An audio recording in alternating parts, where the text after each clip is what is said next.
Anyway, we all know the drill by now, chat. Pick a character.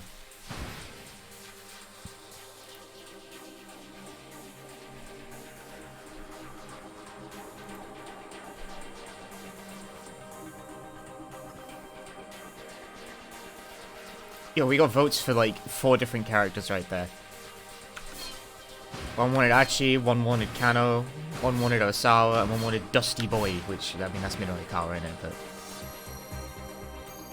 It's okay. Yeah, you're all a very split people today. But you're just aching. What the fuck? We got a second vote for Osawa. Okay, that's conclusive. We're going Osawa.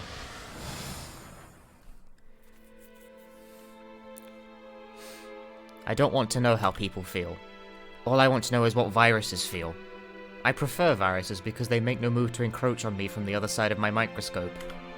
Brutal. They leave me free to let my thoughts wander as I wish. And while it may be true to say I understand viruses, I've never been able to understand my fellow humans. Touch my camera lens? Probably. Does it look smudgy? It's also like off-center for one thing. Fuck's sake. If you think something like that, let me just tip over.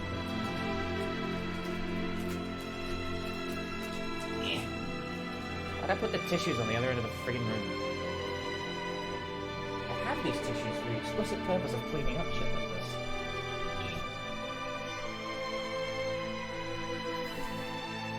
That a bit better? They are lemon scented. Lovely. Bit gross around the keyboard as well, actually.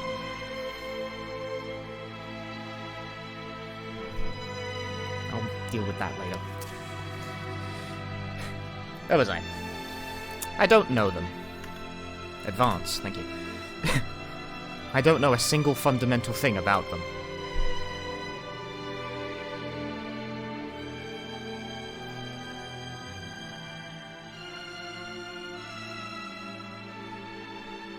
With Tanaka dead, trying to use the backup passwords for the fingerprint scanner had become a hopeless endeavor. The only remaining means of gaining entry to the storage area was to issue an emergency unlock request to the electronic lock manufacturer. And in order to do that, they needed approval from the 6 members of the board of directors. Hello, Zero Way. Zero's Way? Yeah, okay, sorry. Returning to his study, Osawa called Makino's personal cell phone. What is it? Makino said gruffly as soon as he picked up. Osawa informed him of the situation, including Tanaka's death and the fact that Maria was infected. The news left Makino at a loss for words. Please, Osawa begged. You need to hold an emergency board meeting. Makino was silent for a few moments. I'm afraid I can't do that. Why not? Are you just going to sit by and let my daughter die? Osawa raged. And not just her. If Maria goes symptomatic...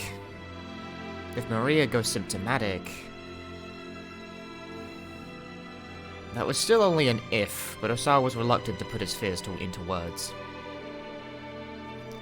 If she goes symptomatic, the Ua virus will sweep through all of Tokyo. I realize that, Makino replied. But one of the board members is overseas on business. Holding a meeting is impossible. Despite the gravity of the situation, he sounded astoundingly nonchalant. Osawa couldn't back down now. There must be some other option, like a web conference or something. That doesn't help us if we can't get in touch with him, Makino huffed. He went missing a few days ago, in the middle of his business trip. The head of Okoshi Pharmaceuticals' New York branch has been missing since April 25th, 9 PM local time. There have been no demands for a ransom, and so the New York Police Department is investigating the possibility of some other form of foul play. Oh boy. Osawa was almost too appalled to be angry. That's the most ridiculous lie I've ever heard. Would you like to speak to my on-site contact if you don't believe me? This was like arguing with a child. If Makino was deliberately working against him, he'd never know if this disappearance was real or not. In that case, can you please appoint a representative in his stead? Osawa pleaded. Selecting a representative is a complicated process. Even if we started right now, it would take until sometime tomorrow afternoon to complete. Tomorrow afternoon. By then it would be too late for any of this to matter. Sir, can't you see how absurd the things you're saying are? What would you have me do? Makino barked. These are the realities of corporate politics. I understand, sir. You will do nothing for my daughter. That's what you're saying. That's not what I'm saying, Makino replied. Look, I'll see what I can do to appoint a representative more quickly. He hung up.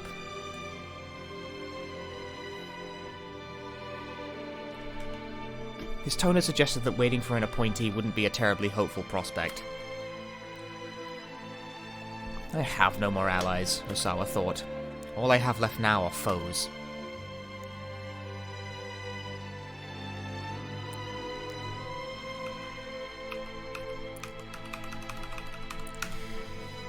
B sounds like bullshit, like, come on.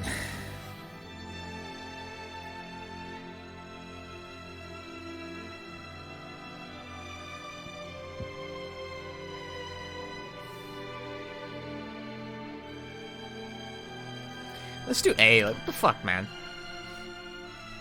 He couldn't count on anyone anymore. Osawa was just going to have to get the antiviral by himself. Tanaka might be dead, but there still must be some way to get that lock open. Taking extra care to avoid the notice of the detectives, Osawa snuck out of the house and headed for the garage. That was fast. Pick a new character, fuckers.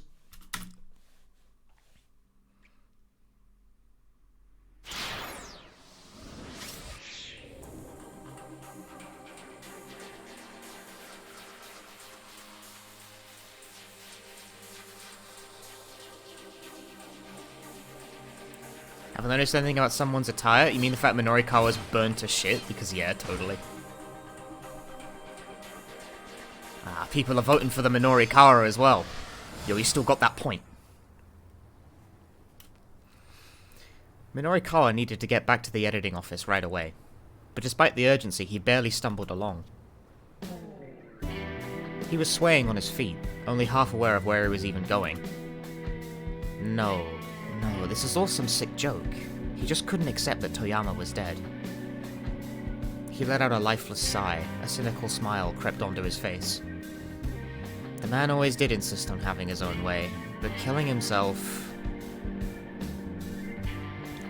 Back when he was still a novice reporter, Minorikawa had written a piece about a middle school girl who'd committed suicide. The school had made a statement denying that bullying had been a factor, and so most of the media had reported that she had suffered a nervous breakdown over entrance exams. A period of mental illness manifesting as panic disorder, stress-induced anxiety, or the like. The term is commonly used to refer to serious health issues such as schizophrenia or bipolar disorder, manic depression, as well as the buildup of more minor stresses as part of everyday life. Because it is so broadly and vaguely defined, it is generally avoided in psychiatric contexts.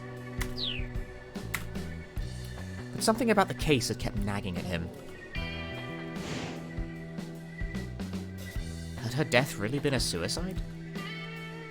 The more people he interviewed about the incident, the more his doubts grew. The city news editor, however, would not allow him to conduct a follow-up investigation. And the reason why was simple. This was the sort of thing that happened every day. They couldn't waste time on a case that was already on the books. It was more important for a reporter to find news stories than to squander time engrossed in a case that was old news.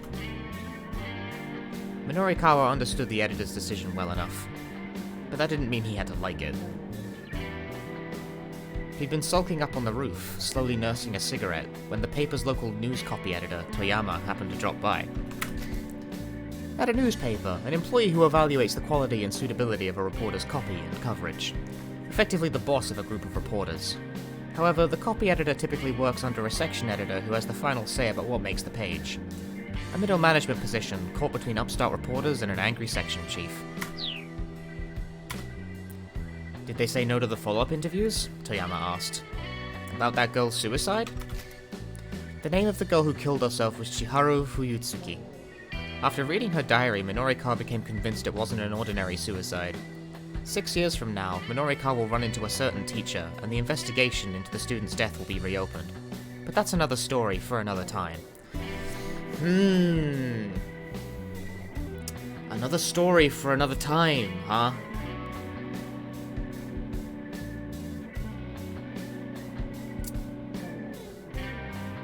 Another story for another time.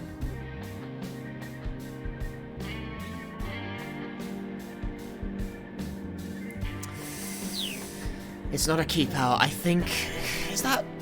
Could that possibly be... Does that tie to Machi?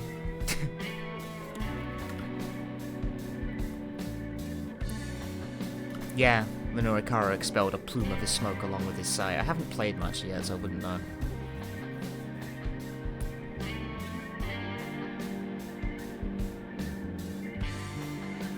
Now, this is a flashback to a flash, and then 6 years from that point would be a forward. Nothing tasted quite as bad as a cigarette when he was down in the dumps.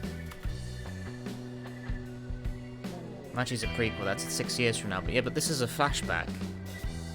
Does Machi take place after the flashback, or is it before the flashback?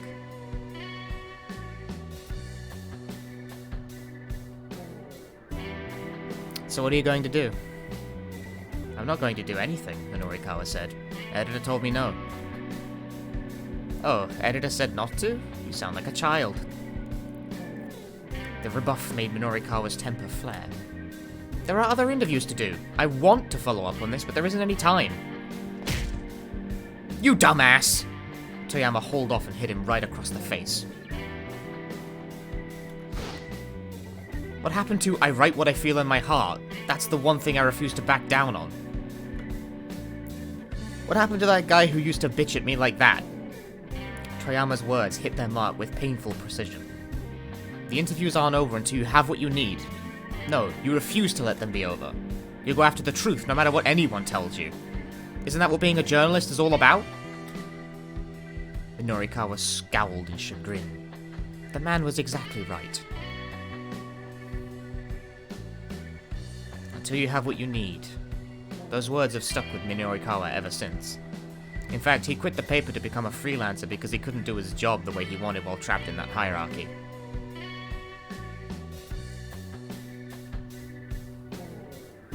Now he wondered, what if Toyama hadn't killed himself, but had instead been the victim of a terrorist attack? But after considering the idea for a moment, he thought bitterly, so what? The reasons and the details hardly mattered at this point. What mattered was that Toyama was dead. Minorikawa sat down listlessly and stared up at the sky.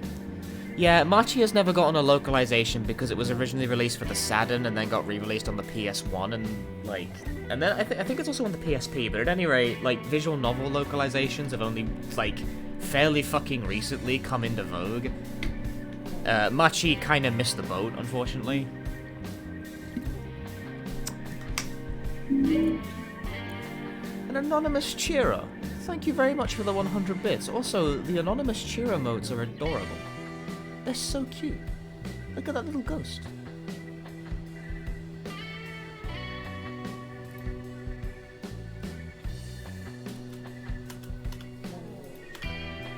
The blank swath of blue made him feel all the more worn out.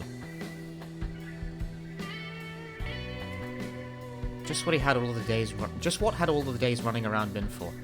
Yeah, from what I've heard, visual novel localizations don't pay that well. They localized this, and this honestly seemed like it missed the boat due to it being a 2008 Wii game, but they still did it, I guess. I don't know how well Shibuya Scramble performed, though.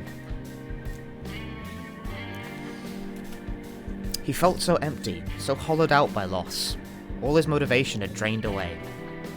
He had no idea what he should do next. So, I tell you what though, right, Zanki Zero, actually made the Steam bestseller, list for this month. That's slightly off the point, but Zanki Zero is actually pretty far up there. It's actually, I think, the third best-selling game on Steam in the month that it came out in, which is a bit surprising.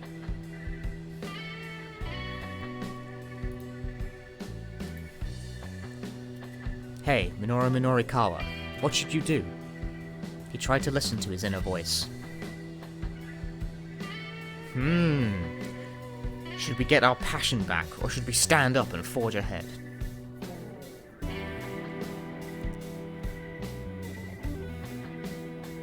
This one feels like fake news. Alright, everyone wants passion. You've forgotten your passion! You need to get that back! Yeah. That was his only option, really. He needed to turn back the clock, to reclaim the fire that used to burn inside him. And he knew just how to do that.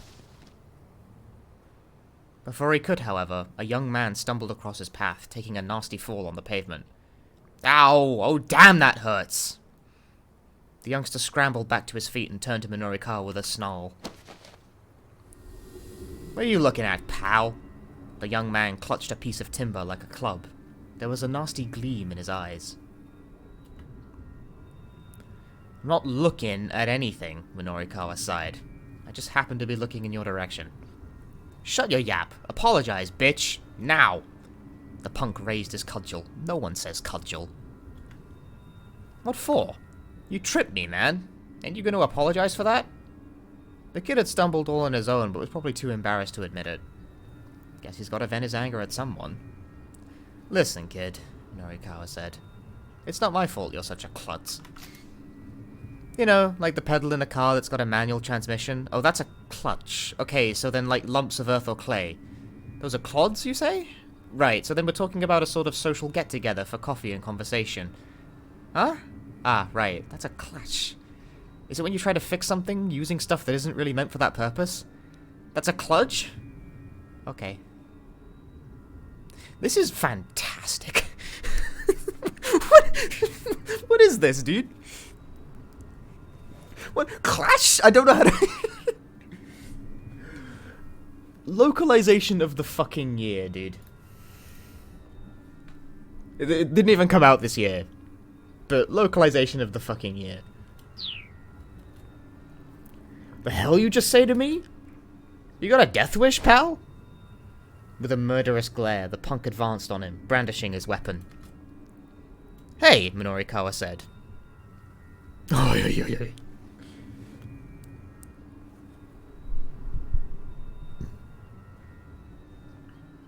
Everyone's gonna want to... Yeah, baby.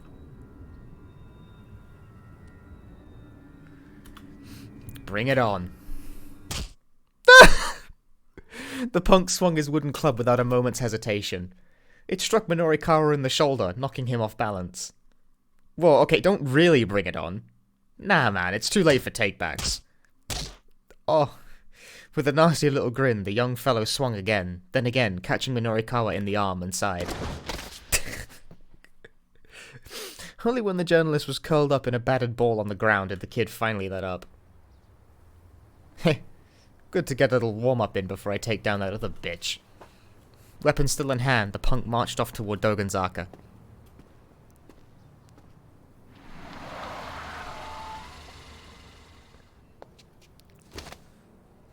Hey, are you okay? Minorikawa stirred to find Kimizuka at his side. Once again, the man had impeccable timing. Do you need a ride somewhere, maybe, sir? The driver asked, keeping his tone polite. Yeah, I do. To the hospital.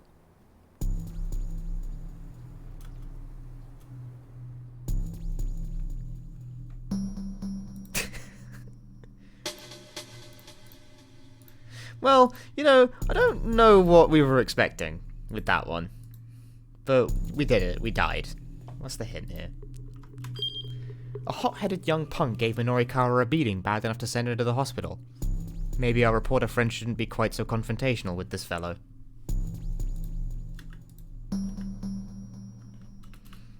You know, sometimes it's very straightforward. Just don't piss off the person threatening to beat you to death.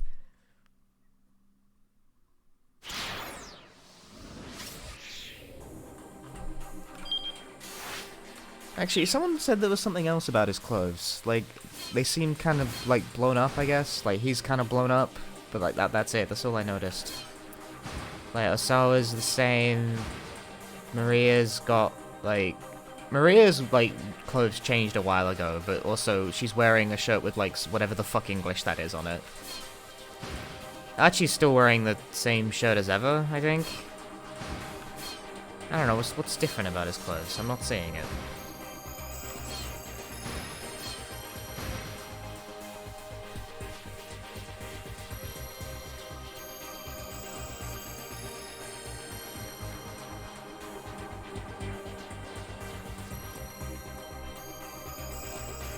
Wasn't he always wearing this shirt? Yeah, the bottle on his shirt looks like it's gone, but like, why?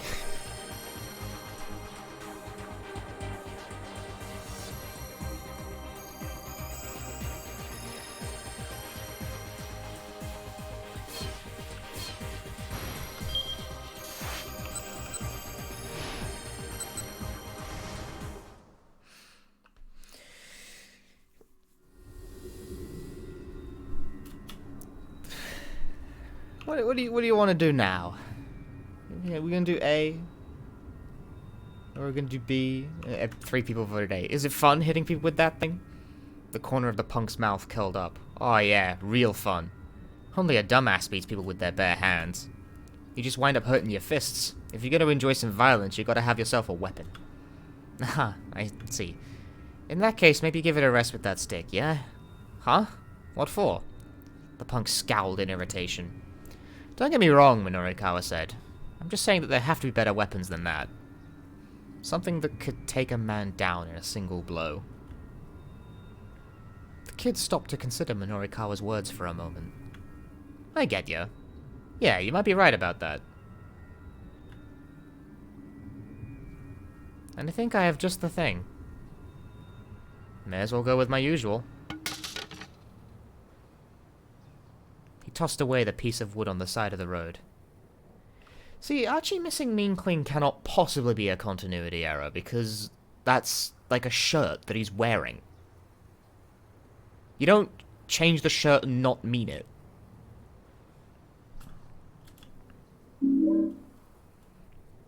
Don't you go anywhere till I get back, got it? Anonymous Cheerer!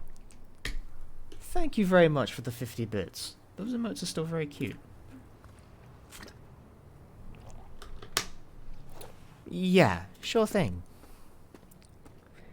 Minorikawa watched as the punk headed back the way he'd come. Man, he murmured. What a dumbass. Looking around, he spotted a taxi parked close by. It was Kimizuka. Do you need a ride, sir? Kimizuka asked, all politeness as he opened the back door. If you're heading to that publishing office again, I can get you there in 10 minutes. Kimizuka's driving was as smooth as always. He wove his way skillfully through a series of back streets. There was some big explosion earlier, he explained. The main roads are all gridlocked. Yeah, Minorikawa muttered. I was there when it happened. Oh wow, really? I'm glad to see you're not hurt then. Still, what a terrible thing, that minivan.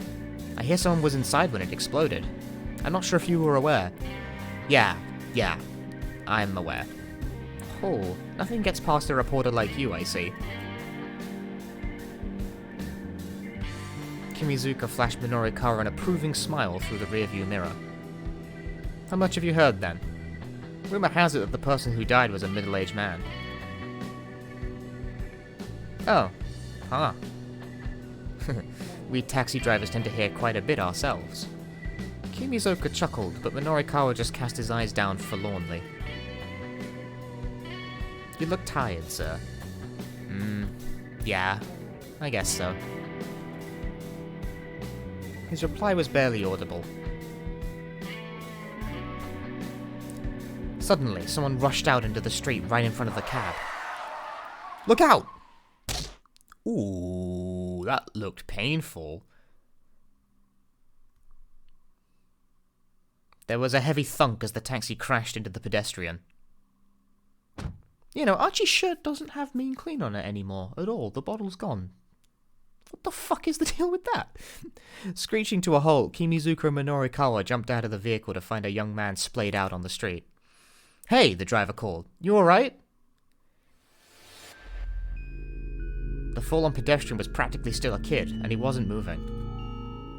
Kimizuka hunkered down and jostled his shoulder, then his expression stiffened in alarm. Minorikawa checked the young man's pulse, but couldn't detect any heartbeat.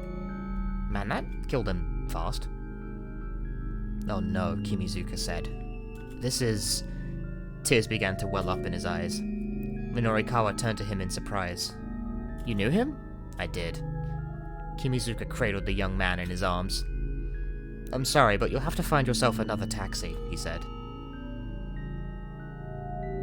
I'm going to turn myself into the police.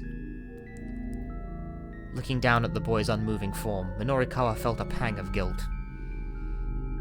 No, he said. I'm the one who's been asking you to drive around so recklessly all day. This is on me too. But I'll go with you to the cops. The two men decided to head to the station together to surrender themselves. There probably wouldn't be time to work on writing articles while they were being interrogated, but that was just how it'd have to be. This was the right thing to do. But Noriko just had to keep telling himself that, knowing that it was the truth. Well, that just fucking killed someone. Bato ending.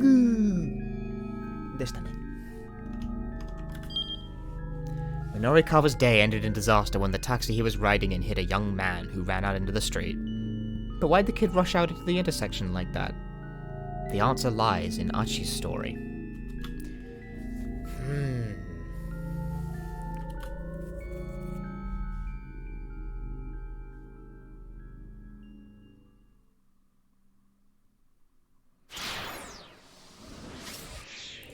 Another big think.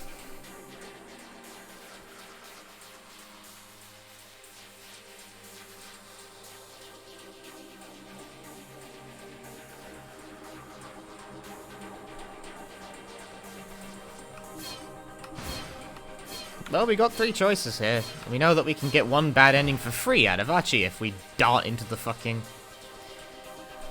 the road. The mystery of the shirt. I don't think there's anything plot significant to that, because Achi has no way to have changed his shirt. It's probably something very fucking stupid, because that seems incredibly deliberate.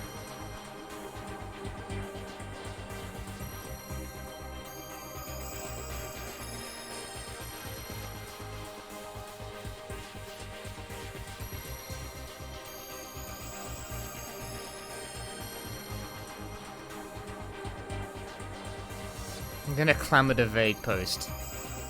Well, I know this game has extra scenarios, so I can make a fairly fucking informed guess as to why that's happened.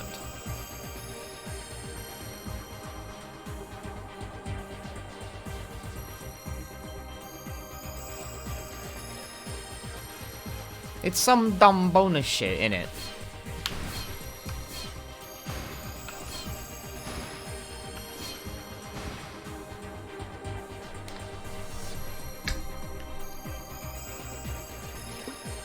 That's what my gamer senses are telling me, because that's too specific to be, like, a random thing.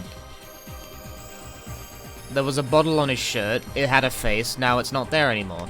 There's gotta be some bonus thing to the... Because otherwise, why would it be gone? Like, it's even gone in the actual narrative, it's not just on the character select screen. And it's not like I actually had time to change his clothes. It's something like that. Anyway, pick a fucking character already. The explosion blew it off. Alright, we got two or three for Achi. Hottest man in this game. Achi could hear the ambulance and police sirens wailing on the main road. He looked down at Hitomi, slumped on a park bench beside him. "You sure you're not hurt?" he asked quietly, offering her a bottle of water. "I'm okay." Hitomi took a sip from the bottle. "Thanks. I think I've managed to calm down some." Some of the color had finally returned to her face. "So, Archie began hesitantly, inside that minivan." Maria wasn't in there. There was relief in her voice, but also a note of pathos. "I got a look in through the windshield. There was a man laid out in the back seat, but nobody else." The dark cloud lifted from Archie's face. "So it wasn't your sister?" "No, I didn't see his face. Just that he was wearing a business suit." Archie felt the tension ebbing from his body. "That's good then, that it wasn't her. I'd been worried." It was a shame about the poor devil who had been killed, though. Who was it, and why had he been there? So, I guess now we're out of leads, Hitomi murmured. She hung her head.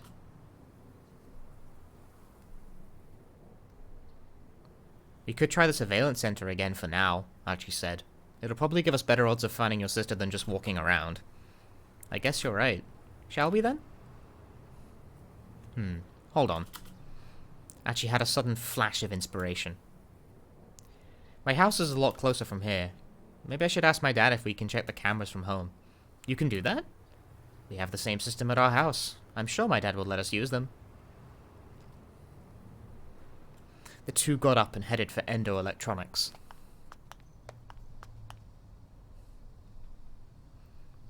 Archie decided to let his father know they were coming. He turned on his phone as they walked along.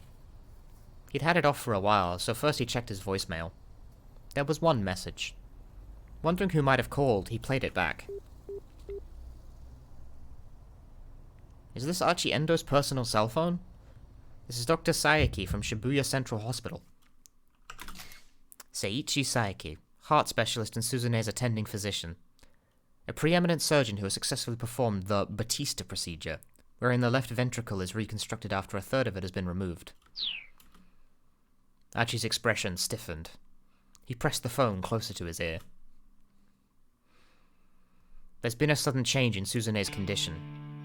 I tried calling your home as well, but got no answer. Archie felt the edges of his vision growing dim.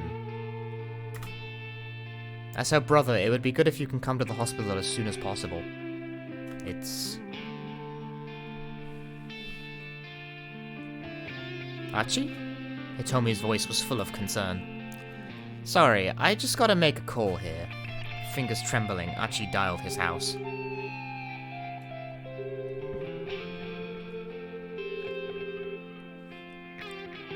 The phone rang several times before switching over to the answering machine. Damn it.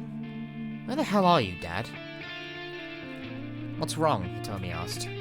It's Suzune. It sounds like things have gotten pretty bad. Well, then we need to get to the hospital right away, Hitomi said. She sounded as anxious as Archie was. We can't go yet. Archie shook his head quietly. First, we have to save your sister. Hitomi bristled angrily at that. What are you talking about? She grabbed Archie by the arm and shook him. Right now you need to be thinking about your sister. I can't. I made a promise to Suzune. A promise to help people and see things through to the end when something important is on the line. He struggled to get the words out. If I break that promise, then I really am no good to her. But Hitomi didn't look like she was going to back down. Oi, get back here! That one came out very British. A threatening shout rung out from nearby. Oi, get back here, you fucking cunt! Archie looked around, startled, and saw a boy about high school age bolting out from behind a building on a side street. Several slightly older young men were hot on his heels. Archie knew their faces all too well. I don't, because they're all blurry. They were all members of SOS. They caught their quarry just before he could make it out onto the main road. Gotcha, newbie. So the kid they were after must have been a member too. Let me go! Oh, we'll let you go, alright. After you pay up. One of the young men snatched the boy by the collar and shoved him against the wall of a nearby building. Ow! The boy's face scrunched up. What are you talking about? Playing dumb, huh? Interjected one of the onlookers. We told you that members will have to pay monthly dues, yeah? The privilege of getting to call yourself SOS don't come free, after all. Archie felt his blood boil. SOS was trying to pull a shakedown on this new kid under the guise of calling it dues. Slang for extortion. A full-fledged crime. Naturally, the direct shakedown, give me all your money, punk, is quite unpleasant, but more roundabout ways of being shaken down can still leave a bad taste in one's mouth. Someone who was surrounded on the street by 8 people in pompadours who said, begging your pardon, but could you please hand over your money, might suffer no physical harm, but would still be the victim of a shakedown. It would have been unthinkable for them to do something like this back when Archie was running the show. Hey, he barked. Let the kid go. He marched toward the group. Say what now? They turned to look, their faces immediately going pale. Oh, hey, Archie. Let him go. Archie focused his glare on the fellow holding the kid until he released his grip. You guys always go around doing stuff like this? None of the gang members answered. They merely turned their gazes glumly to the ground. Hey, Archie turned to the younger boy.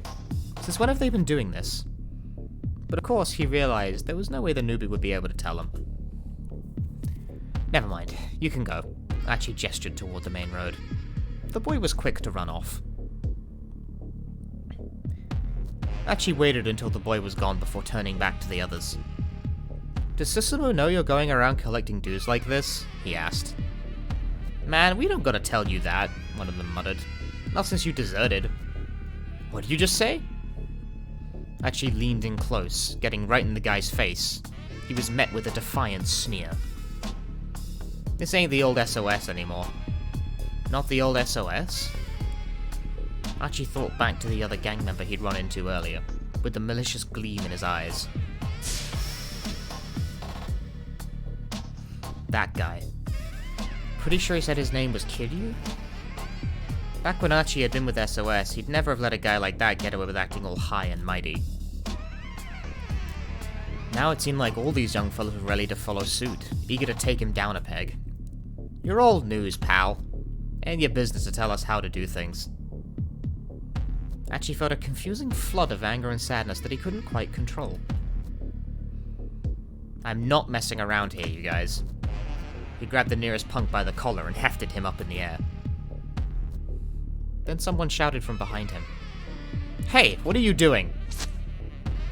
Archie put the guy down and turned around to see Susumu standing there. Mind telling me just what's going on here, Archie? Susumu flashed his underlings a sharp glare. They immediately took to their heels.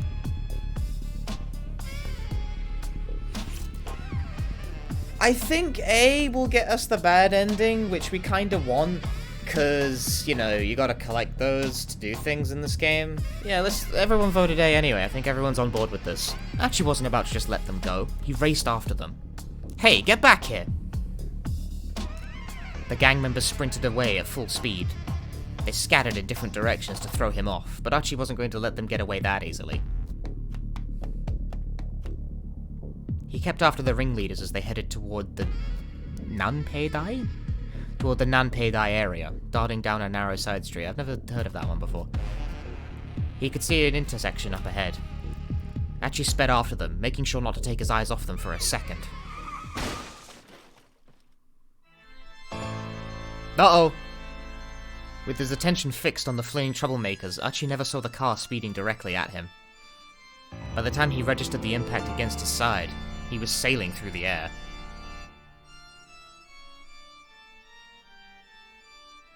He crashed to the pavement, skewed to a stop, and laid there struggling to breathe. As he watched two men get out of the taxi that had hit him, Archie thought to himself, I'm going to die here. He'd been too careless. It was too late to walk that back. He could hear the sound of his own heart beating all too slowly. And then, he heard it stop.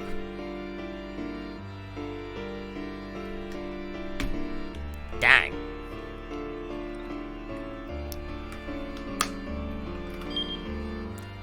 In his headlong pursuit of some SOS troublemakers, Archie ran right in front of a speeding taxi. Sure, as the gang's former leader, he can't just stand idly by and let them be a menace, but still, maybe it'd make more sense to talk to their current leader. I think we're actually on 41. We can double check.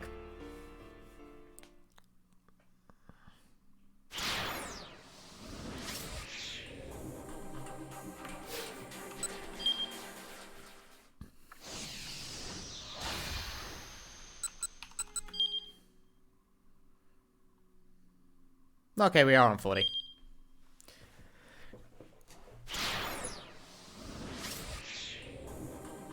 Anyway, let's go back and make a different choice.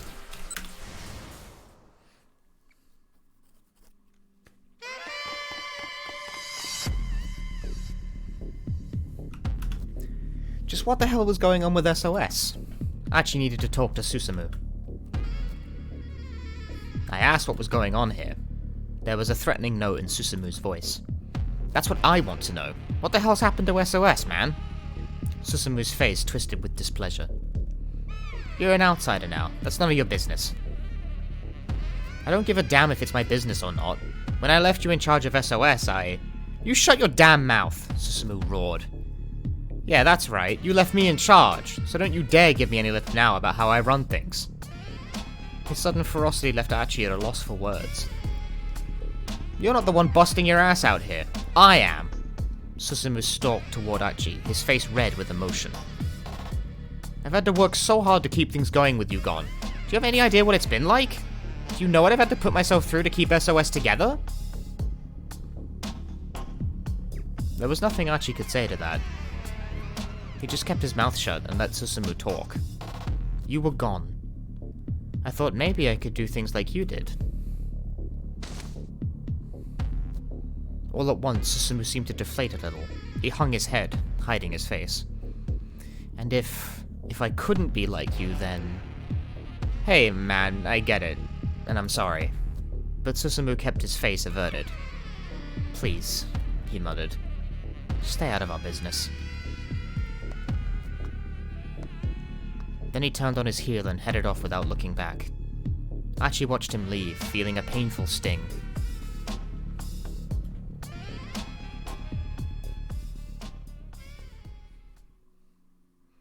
I like how when we played Minorikawa first, Achi, defaulted to being hit by a car, even though we hadn't actually made that choice yet. If there's a bad ending choice, the game will default to it. Achi? Hitomi asked after Susumu was gone. You sure you're okay leaving things like this? Achi shrugged heavily. Susumu said he's doing what he can. It's not my place to butt in. He turned his back on Hitomi. He still needed a moment. Achi, you're being unreasonable. About what? He felt like he'd been wounded to his very core, and he wasn't sure what to do about it. You want to help people who are in trouble, right? Hitomi asked quietly. Yeah, I guess. Achi's voice was glum. Well, I'm in a whole lot of trouble right now. Yeah, I know that. No, Achi, you don't. Hitomi's tone was clipped and firm. Please, go to your sister. What are you talking about? That doesn't matter now. Yes, it does. Hitomi's shout stopped him in his tracks. Achi, right now, the thing I'm having the most trouble with is that you won't go to the hospital. Don't you get it? How can I possibly be happy with you helping me if you have to sacrifice your own sister to do it? Achi couldn't answer that, and he knew it. Please, go to the hospital. I'm asking you to, and I'm definitely someone in trouble, so it doesn't count as breaking your promise, right? I appreciate that, Achi said softly.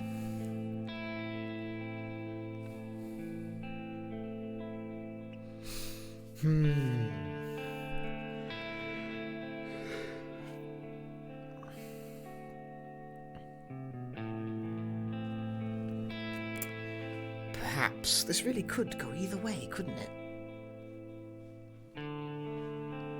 3 A's and a B. And I'll remember it when this is all done. Achi! I'm sorry, I've made up my mind. We can go see Suzune after we've rescued your sister. Hitomi looked like she had more to say, but Achi grabbed her by the hand and dragged her off toward Endo Electronics.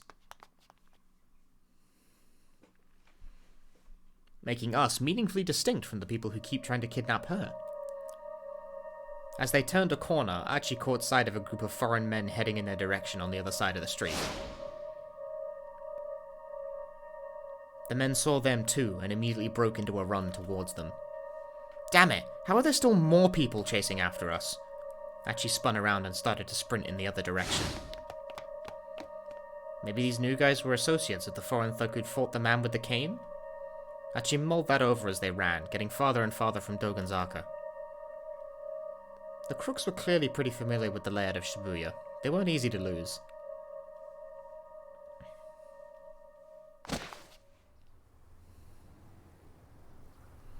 Achi and Hitomi finally lost sight of them somewhere around Nanpei-dai, finally stopping once they got to Sakuragaoka. Are you alright? Achi punted. Punted. Panted. Yes, I think so. Panted. Well, guess we wound up coming here anyway. Hitomi raised an eyebrow in confusion. Suzune's hospital. It's just over there. In that case, can you please just go and see her? She fixed him with a look of earnest pleading, and despite his misgivings, Archie nodded. Fake news!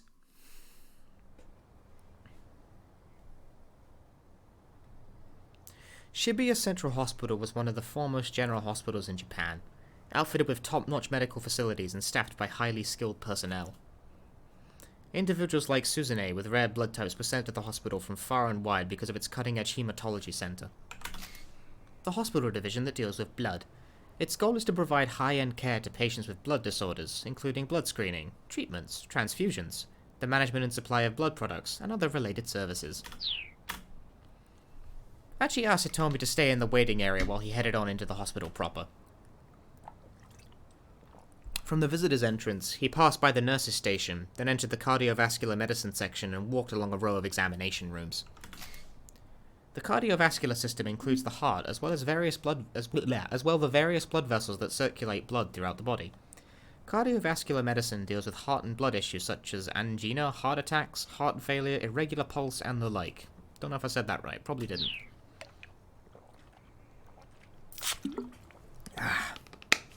Water. Nothing but water. Anytime I like. I'm also going to pop one of these throat lozenges. Today's been rough, man.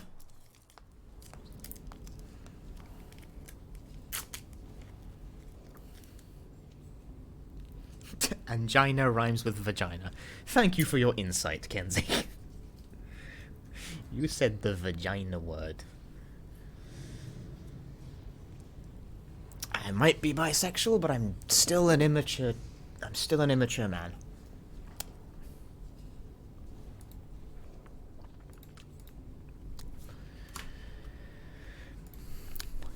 He walked by the first room as quietly as possible, catching sight of a mother and daughter sitting together in chairs in the hallway. The mother was crying softly. "Oh, Takuya, he's only 15, she murmured under her breath. The name Takuya didn't ring a bell. It was the only 15 that got a reaction out of Archie. Only 15. He couldn't imagine anything good coming after that. To be cruelly taken away when one was still so young. Archie could feel the woman's pain as deeply as if it were his own.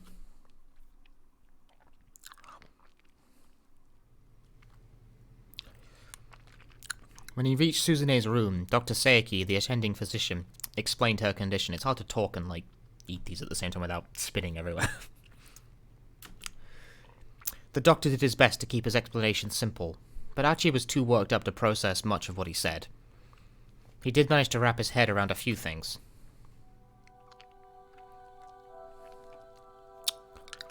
At around 10 o'clock that morning, Suzune had had a seizure. For a while it had been touch and go, but finally her condition had stabilized. However, since she hadn't regained consciousness yet, she wasn't allowed any visitors. That was the gist, as far as Archie could tell. "What's your father doing today? He still hasn't come by," Dr. Seiki said. Archie wasn't sure what to tell him. It was certainly odd. There was no way his father wouldn't have rushed straight to the hospital if he'd heard Suzune had taken a turn for the worse. "I'll give you a call once she's woken up. For now, you can head on home for the day." "Alright. Please, keep a close eye on her, Doctor." Somberly, Archie went to find Hitomi in the waiting area.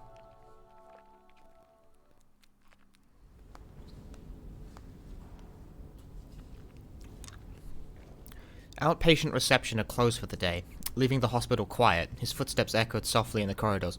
"Closed for the day? Aren't we at 4 p.m? Then as he walked along, a peculiar sound drew his attention. It had come from over by the base of a nearby stairwell. Archie took a peek around the corner.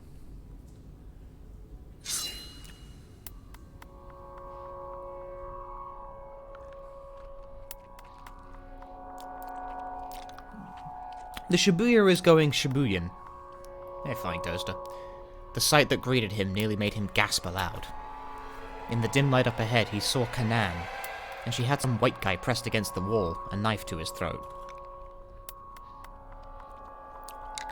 Archie quickly yanked his head back out of view. Could it be? Was this the man Kanan said she was after? Archie had to resist the urge to go charging out there. Some amateur heading in half-cocked might well be more of a liability to Kanan than any sort of help. He heard her mutter something to the man in English. We know nothing about Alfred's background, nationality, sex, age. Archie could just barely make out the words, but since it was all in English, he had no idea what they meant. But we do know that whoever they are, they have connections to Langley. Slang for the US Central Intelligence Agency, CIA, headquartered in Langley, Virginia. I didn't know that, so that's actually a good note. Similar to referring to the Japanese government as Nagatacho, the CIA has other nicknames including the Company, the Agency, the Second Government, the Invisible Government, and the Coup Makers.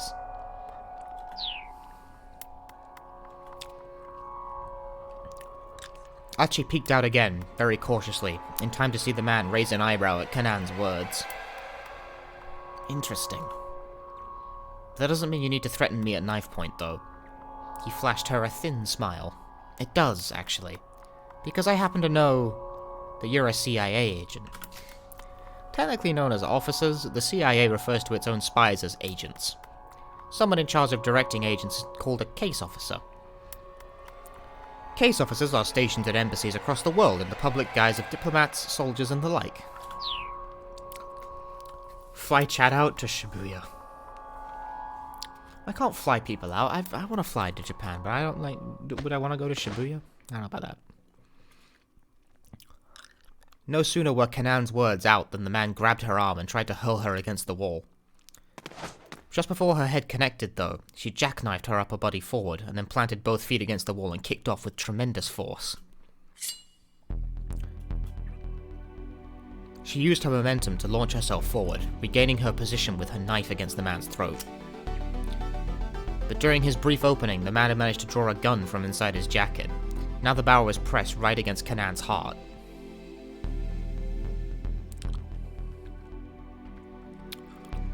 Archie swallowed the lump in his throat. How about we call a truce? Kanan said softly. She withdrew her knife. Yeah, sounds like you and me are both after the same thing. The man likewise lowered his gun. With a faint smile, Kanan turned her back on him and vanished down the adjacent stairwell. Archie had no idea what had just happened. They'd stopped fighting though, so this guy probably wasn't Kanan's mastermind after all. If only Archie spoke a little English, he might have been able to follow their conversation. He found himself wishing he'd taken school more seriously. When he looked again, he saw that the man had disappeared.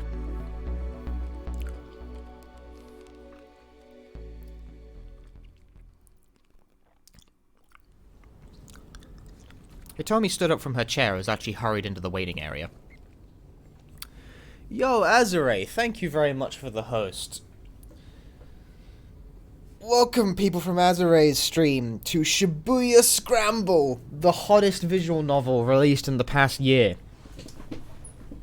And when I say that, I mean it perfectly sincerely. This game's fucking awesome, but also I'm like 2/3 of the way into it at this point, so... I don't know how awesome it'll be if you're not, like, at this specific point that I am.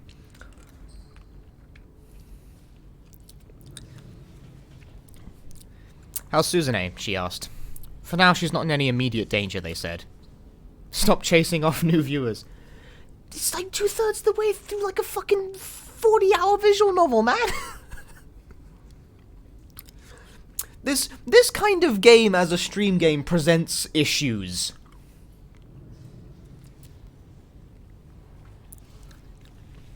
That's good to hear. But more importantly, Kanan was here just now. What? Why? I'm not sure. I'm not smart enough to figure that out. Archie slumped his shoulders. Huh? What? I'm not quite sure what you mean. Exactly. I couldn't understand anything she was saying. Hell, he couldn't even figure out how to get through to Hitomi. May I have a moment? A voice spoke unexpectedly from behind Archie. His breath caught in his throat as he turned around. Standing there was the man Kanan had been struggling with. What's up? Archie asked. He tried to sound as nonchalant as possible. But the man wasn't looking at Archie. You're Hitomi Osawa, is that right? Ah, yes. Hey, Archie snapped. Keep your distance. He stepped protectively in front of Hitomi. This guy, he's not what he looks like. Archie clenched his fists and adopted a defensive posture. Huh? Hitomi seemed panicked. Archie said, "Make a choice, chat."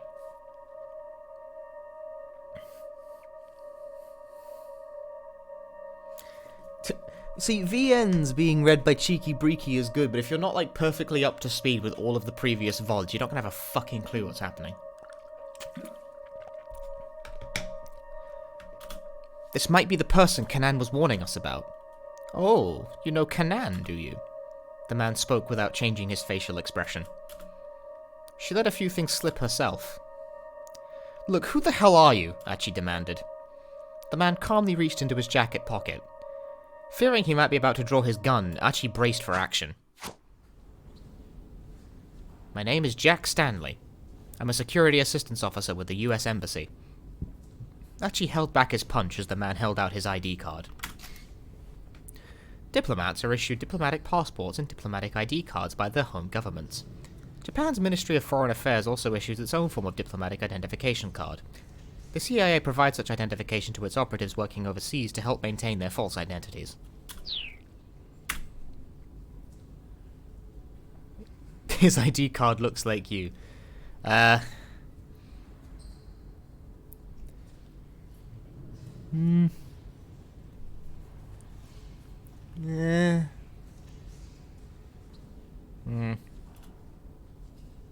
A bit, I guess, in the sense that we're white. Embassy? What does someone from the US Embassy want with me? Hitomi asked timidly. You're being targeted by a dangerous criminal. I'm here to take you into protective custody. Custody? Archie's temper flared. Buzz off, pal. We're busy here. Busy searching for Maria Osawa? Stanley asked. Archie and Hitomi exchanged glances. I know the full details of the trouble you currently find yourselves in. Well, alright then, Archie said. Then you should know we don't have time to get taken into custody. I'm afraid you don't understand the situation we're dealing with. We're up against a dangerous international criminal here. Taking reckless action is only going to put her life in danger. Don't be a fool. This is no time to play the knight in shining armor. Hey! Archie was infuriated, but he couldn't think of a comeback. After all, it was true that Hitomi had run into danger time and time again while she was with him. But I'm already safe, Hitomi insisted. I'm only here right now because Archie's been protecting me.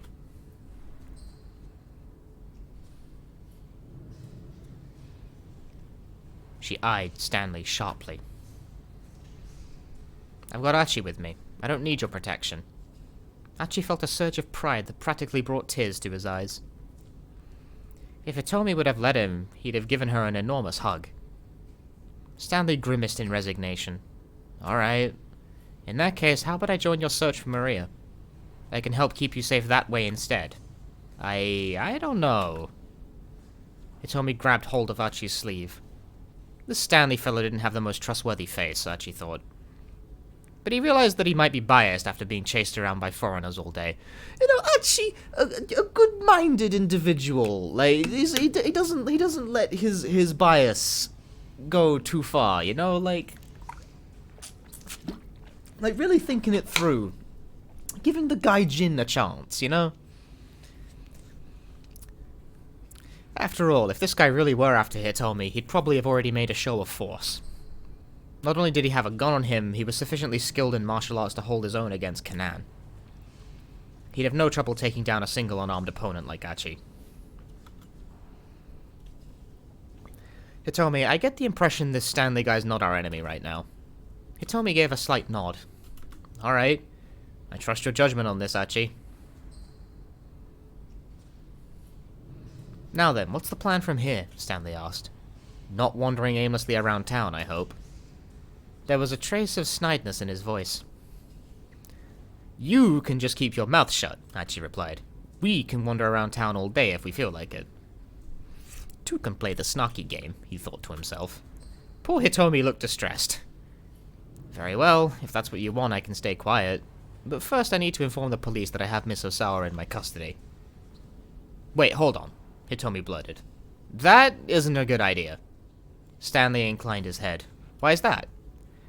Well, since you already seem to know most of the story, Hitomi quickly explained the kidnapper's threat and described the search for the minivan. Stanley remained quiet, listening with obvious interest. I see, he said when she'd finished. Still, when that minivan exploded, didn't that make your promise to the kidnappers a moot point? Hitomi nodded. I suppose it did, didn't it? Let me just ask one more question. Do either of you know a detective by the name of Tatano? No, we haven't run into any detectives. Yeah, exactly. The only folks we seem to run into are guys who are after Hitomi.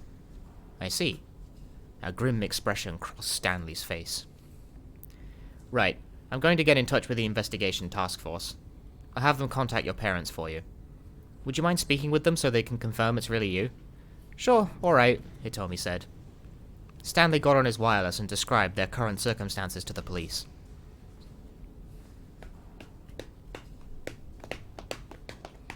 Mr. Endo, hold on! Suddenly, Dr. Seiki appeared, running down the hallway. There's something I forgot to tell you, regarding your father. Oh? Archie got a sinking feeling. I got a call from him yesterday afternoon, and he asked me something rather odd.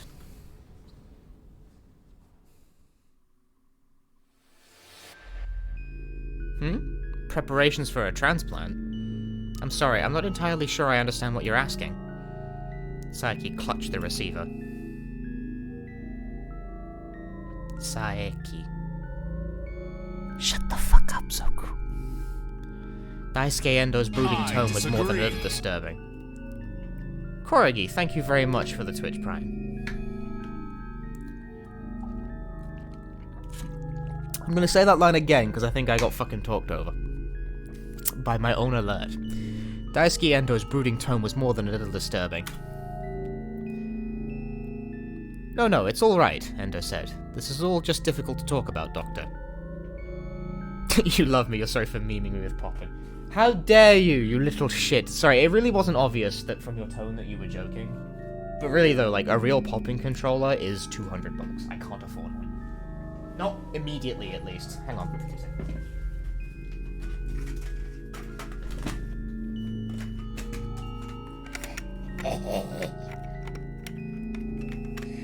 Look at this fucking mess. Look at this fucking disaster.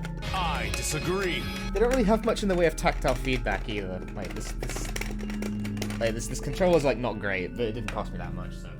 Oh, also, on the subject, this controller, this little finger dance mat, this thing's fucking awful. It's so bad.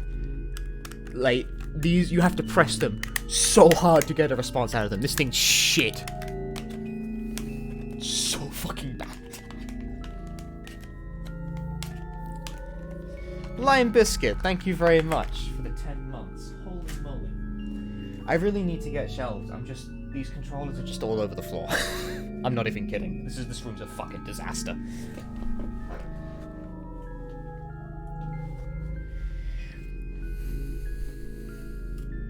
Please, forget I said anything. There's just one important thing I wanted to let you know. Yes? There's going to be a brain-dead woman coming your way at probably around 9 o'clock this evening, I expect. Her blood type is Bombay. Bombay was the extremely rare blood type that Endo's daughter, Suzune, possessed. Any transplant donor for Suzune who would also need to have the Bombay blood type. Since she has the same blood type as Suzune, the transplant itself isn't an issue, Endo continued. The only thing I'm concerned about is whether the procedure can be done within the limited time window. And I hate to trouble you, but I just called because I think it would be best to prepare for the surgery as soon as possible. Yeah, Bombay blood type is actually a real thing. That being said, there's a sort of dramatic convenience going on here with its use in this game. Like, it's a thing, it's a rare thing, it's more common in certain populations than others. I don't remember where exactly. I don't think Japan's one of them. It's named after the place where it's the most common, isn't it? Where's Bombay again? Yeah, Bombay, presumably. But where's Bombay? India, thank you. I don't know, I'm sorry. I'm I'm British, I'm terrible at this. The more Saeki heard, the more disturbed he grew. Are you happy now, Zoku, you piece of shit? It felt like he was listening to this man go on about some strange delusion. Doctor, please, just take good care of Suzune. With that, Endo hung up. Saeki. Hi. I know the point of popping is that the fucking buttons are far apart, man, but like a proper arcade-style controller for popping is $200, and I've never played a poppin' game before. I've only owned this one. Like, this is it, and I haven't even opened this yet, actually. Nice disc. Very glossy. Hachi kept quiet as he listened to Dr. Saeki tell his story. Of course, that was yesterday, and I still haven't heard anything about a brain-dead girl turning up. After all, only God would know when someone would wind up in a state of brain death. But still, there was just something very strange about what your father said. It was as if he was certain that someone was going to wind up brain dead, or... Just stop right there, Hachi exclaimed. Stanley and Hitomi turned in surprise. They were still in the middle of their wireless call to the police. Don't get me wrong, the doctor said hastily. I'm not trying to imply that your father would hurt anyone. What I'm worried about is that your father's mental state in... No, Hachi interrupted him again. That's not it. His own words from earlier spun within his head. So long as we have these cameras, this guy has nowhere to run.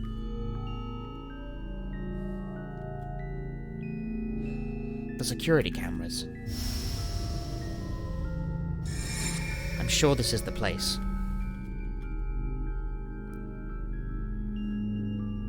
The man with the cane. He'd been on the phone with someone. Hachi's brain cell has made it. That didn't mean anything. It was just a coincidence. It couldn't be true. He doesn't want to accept it. Hachi searched desperately for some other explanation. That was it! Anyone from the downtown committee could have used the camera monitoring room. Yeah, no one's been by to check today. Nothing wrong with a little nap, yeah? Get a big thing. No dice. No one from downtown had been by the surveillance room today. They'd been fucking sleeping, though. It couldn't be. It couldn't. Hachi began to tremble. Is something the matter? Hitomi asked. Hachi, you're pale as a ghost. Hachi gazed beseechingly back into her face. With just one simple question, he could clear this whole thing up. Please tell me I'm overthinking this. He prayed inwardly before asking.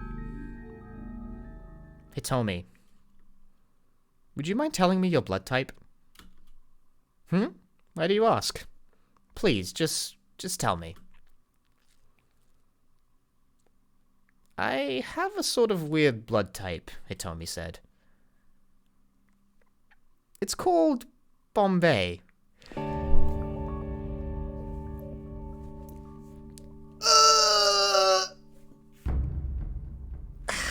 The last piece of the puzzle fell into place. There was no longer any room for doubt. Hachi found himself facing a sad and painful truth.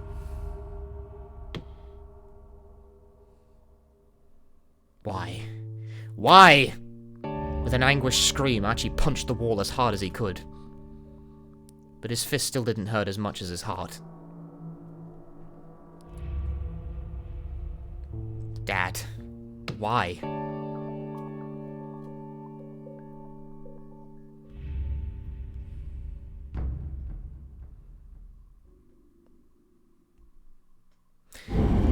To be continued? We just cleared that straight away?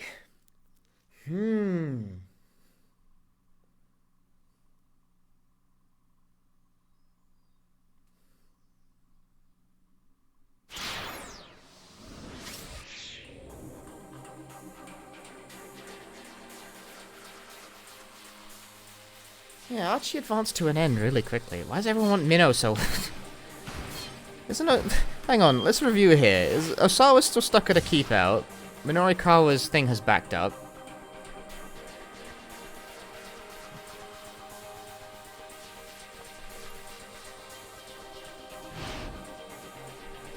All I can do is come back here.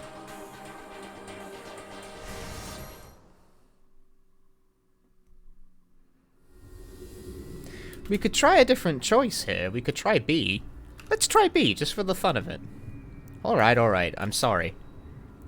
Getting dragged into a street fight was not what he needed right now. It was better to just apologize and be done with it. Should have shown me that kind of respect from the start. The punk shook his head, muttering under his breath. Another dumbass gotta get taught some manners. With that, the young thug headed off in the direction of Dogenzaka. Minorikawa headed up to the roof of a nearby building and lit himself a cigarette. Tiny tendrils of white smoke drifted lazily up into the blue sky. As his eyes tracked the twisting movements of the smoke, memories of Toyama and their newspaper days played through his mind. Practically any time the two men needed to speak to one another, they'd gotten into a heated argument on the spot. Minorikawa cherished his subjective viewpoints, while Toyama insisted on objectivity for the readership. Neither shied away from vigorous headbutting. But once the articles were on the page and out the door, it was all water under the bridge. It felt almost like the referee calling no side at the end of a rugby match. The phrase, called out by the referee to signal the end of a rugby match, refers to the fact that no side has possession of the ball, allowing the two teams to part on sportsmanlike terms. The truth was that, somewhere deep down, Minorikawa got where Toyama was coming from. Without objectivity, readers didn't get the facts. Without subjectivity, they didn't get any emotional impact. Minorikawa had to credit Toyama for helping him become a full-fledged reporter. Mr. Toyama was in there. It was a suicide. Minorikawa let Chiaki's words drain from his mind, overriding them with one irresistible fact. The truth. The truth was in anything and everything. The truth could not be forgotten. The truth was all that remained in the end. Minorikawa smirked grimly at himself. He'd come up here hoping to reignite his journalistic passion, but instead the emptiness within him had only grown. Yeah. Guess this is gonna take a while. He sparked up a second cigarette. Keep out? What? But we didn't get in the taxi. Those three choices actually have like a meaningful impact on things? Achi's story has changed. Oh. Oh. Oh. Why has this changed? I am upsetty spaghetti.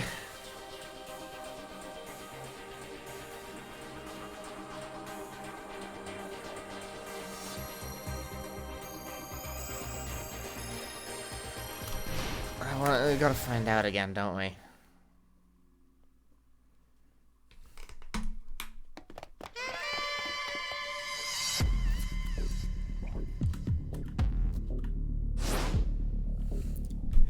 I ain't gonna reread this, but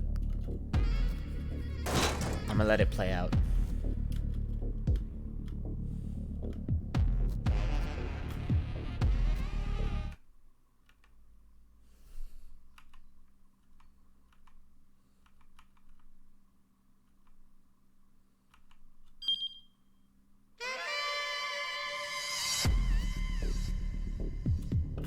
I found a way to skip forward. Suddenly, Archie heard a voice from behind him. Well, well, if it ain't our legendary founder. Fucking what? An instant later, he took a hard blow to the side of the head. I was just out looking for some small fry, but looks like I landed me a big one. Archie's head swam, his vision fading in and out. Before he had a chance to recover, something smashed into his knee. Fucking hell! He lay crumpled on the ground, unable to retaliate as kicks and punches rained down on him.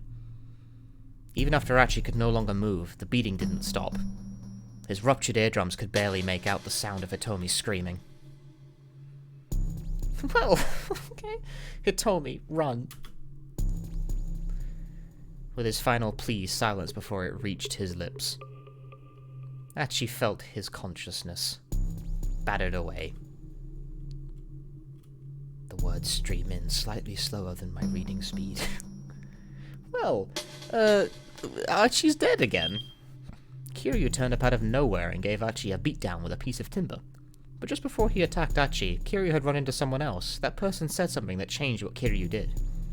The individual in question needs to say something different to ensure Kiryu doesn't go to Dogensaka while Archie and Hitomi are there. Okay, then fine. I'll go back to Minorikawa's path and make a different fucking choice. This is whatever. Fucking Shibuya Scramble.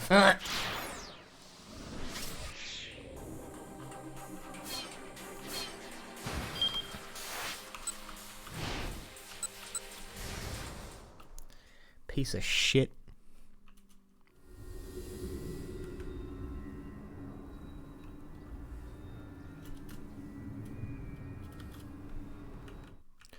Alright, now that we've done that, let's... Okay. We can now skip ahead. I've learned the skip ahead function. Very useful.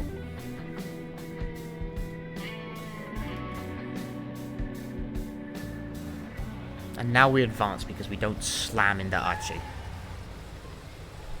The taxi stopped outside of Heaven Publishing. Minorikawa left a 1,000 yen bill on the seat and exited the cab. How? You tap the down arrow key. Lots. It advances page by page. He was stumbling his way toward the building when someone called out to him. Mr. Minorikawa! For a moment, Minorikawa didn't recognize the man now idling his sedan at the curb, but when he took a closer look, he realized it was Kenji Osawa. Yes!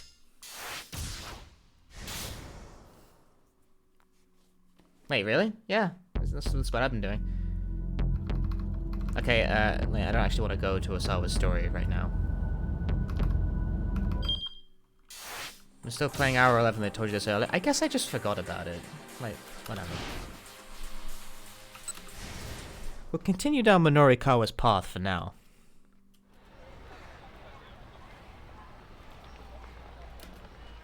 Oh, Mr. Osawa. Sorry, but I haven't been able to look into that thing you asked about yet. I see. That's quite alright. Osawa looked pale and haggard. Minorikawa's reporter sense started tingling. This guy is the key to something. He recalled what he'd heard the detective and his buddy talking about back at the scene of the explosion. Roughly 8 hours ago, they infected Maria Osawa with the Ua virus. If we don't administer Kenji Osawa's antiviral before she develops symptoms... You're caught up in something big, aren't you? How do you know that? Because, the reporter said simply. I'm Minoru Minorikawa. Osawa rolled his eyes. Well, that'll make this simpler, I guess. Get in. I'll tell you everything. Permissive. Minorikawa hesitated. This might be his big chance to land a beyond incredible scoop. Yet it felt like it was too late to matter. Still, landing a major story, selling out an issue of 4-star general gossip, and putting Heaven Publishing on the road to solvency, all that was the least he could do in Toyama's memory. You don't drop a story until you have what you need. Maybe it was too late to save Toyama, but Minorikawa got in the car.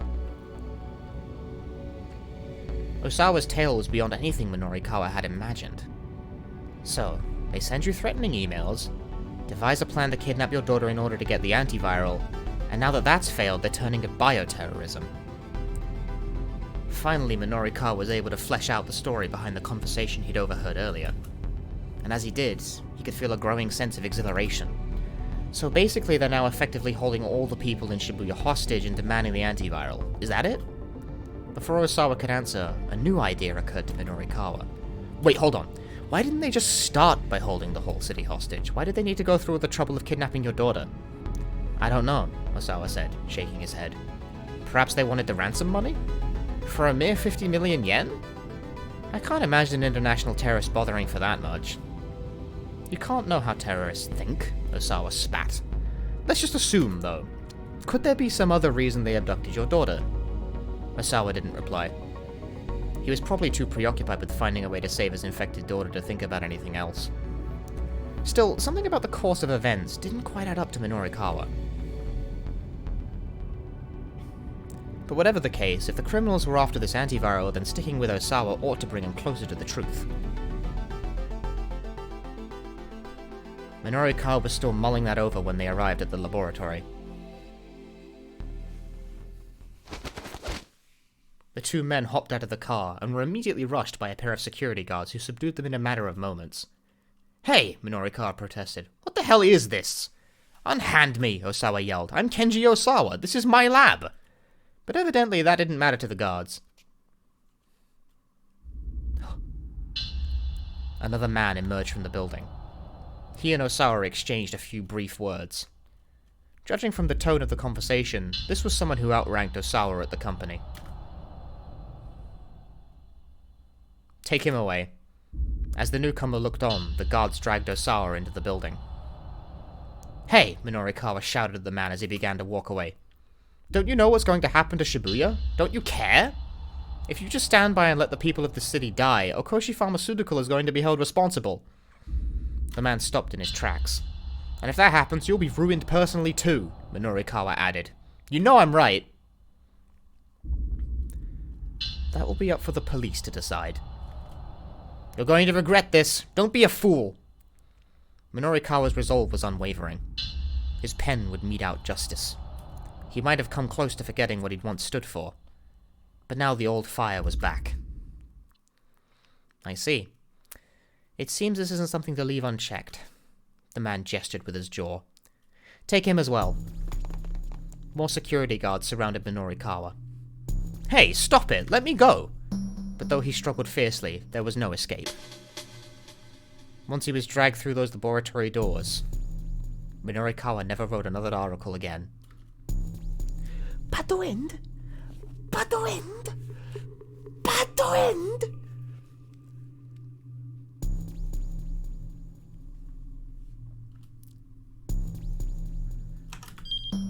Minorikawa accompanied Osawa to the lab, but there was no getting past the security guards.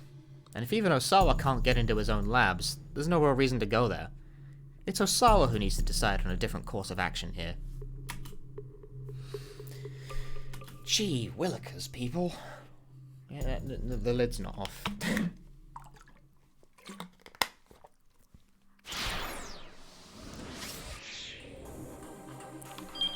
Okay, Minorikawa's a bad end. Archie has made it all the way to a clear. Yeah, we can go down Osawa's path and get a different bad ending, but from his perspective. So let's do that, actually. I'm going to do that. I'm going to ignore chat's wishes to get a bad ending, because we must collect these. When there is a two-pronged bad ending, you should collect them for both characters. As he was driving past Oyama, Osawa spotted a man he recognized walking along. He pulled up alongside him and called out through the window. "Mr. Minorikawa." "Oh, Mr. Osawa. Sorry, but I haven't been able to look into that thing you asked about yet." "I see. That's quite alright." The business with Ai and Tanaka could wait until later. Right now he needed to focus on protecting Shibuya. If he didn't get his hands on that antiviral... You're caught up in something big, aren't you? How do you know that? Because I'm Minoru Minorikawa. Well, the man's egotism had some justification. Maybe he didn't know the details, but he clearly had some inkling about Osawa's situation. Something clicked in Osawa's mind. He was up against the wall. Okoshi Pharmaceutical had told him they were going to just let Maria die. He was past the point where he could resolve this peaceably, but he was not going to give up without a fight. When it came time, Osawa was sure this man could help him. "Well, that'll make this simpler, I guess. Get in. I'll tell you everything." Minorikawa thought for a moment, then got into the passenger's seat.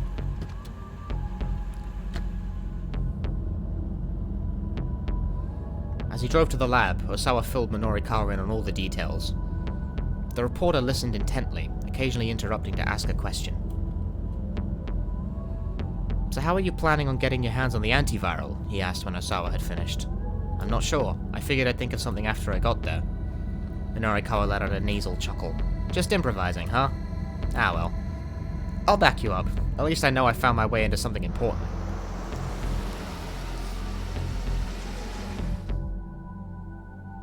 They pulled up outside the lab when the two men got out of the car.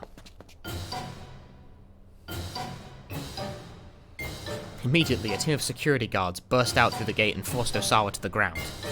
Hey, Minorikawa protested. What the hell is this? The guards had grabbed him as well. Unhand me, Osawa yelled. I'm Kenji Osawa. This is my lab. Mr. Osawa, Minorikawa shouted. What the hell is going on here? But Osawa was just as confused.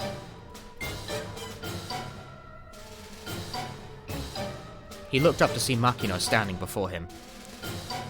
Sir, tell these thugs to let me go. But Makino just frowned silently down at him. So, not only will you not help me, you're actively getting in my way?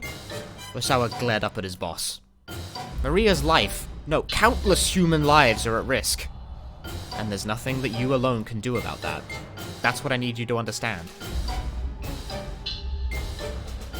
Makino gave a signal to the guards, who proceeded to drag Osawa away.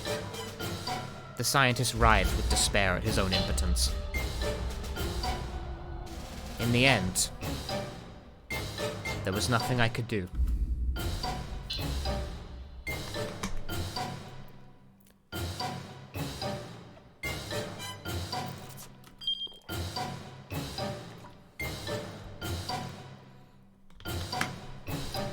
Osawa decided to try to get the antiviral directly, and even got some unexpected help from Minorikawa along the way. Unfortunately, upon arriving at the lab, they had a run-in with Makino and his security goons. It looks like Osawa's just not going to be able to get into his laboratory. He'll have to make some other decision.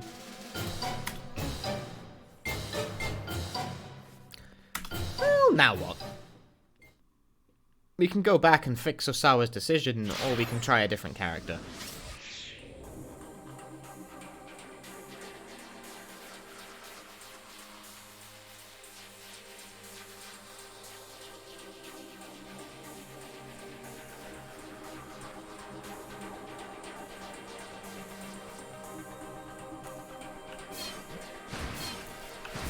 Maria and Kano have remained unplayed at this point. And, like, Achi has currently achieved a clear, so... We are on 4 PM to 5 PM, so we're in, like, the back third. Hey, Geisus.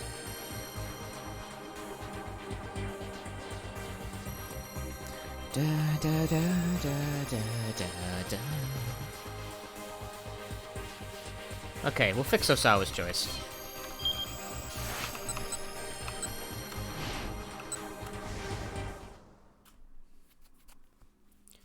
The people said Osawa first. Get bodied, chat. How goes the Scramble? The Scramble is scrambly, and the Shibuya's a Shibuyan.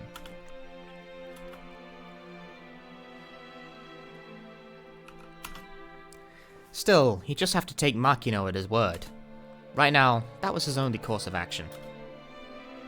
Yeah, we've achieved, like, lots of people dying already. It's been remarkable. Osawa sat down in front of his computer and quietly closed his eyes. If only I could just go to sleep and wake up tomorrow morning and find all of this resolved. All I'm asking for is a miracle.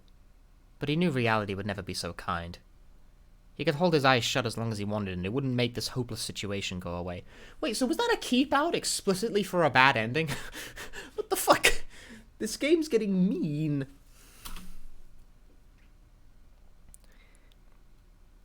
Dude, Achi died twice. Minorikawa died once and got arrested once. He felt the anxiety welling up inside him until it seemed like he was going to explode. Needing a distraction from his helplessness, Osawa opened up Ayanet. He knew this was mere escapism, but he couldn't just sit and do nothing while waiting for Makino to call back. He posted a new topic with the title Aya Fortune Teller. Instead of taking direct action, post online. I tried the Eye of Fortune Teller. My results basically said I was a bad person who can't connect to the people around me. And you know what? That's exactly right. I'm only interested in my own little world. That's probably why my wife and my assistant at work got so fed up with me. He types. It's really hard to vocalize the sound of someone typing.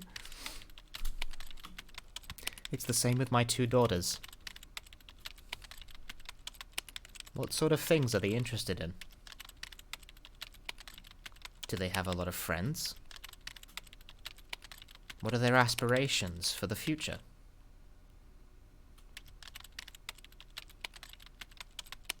I don't know any of those things. It never even occurred to me to find out. I'm such a terrible father.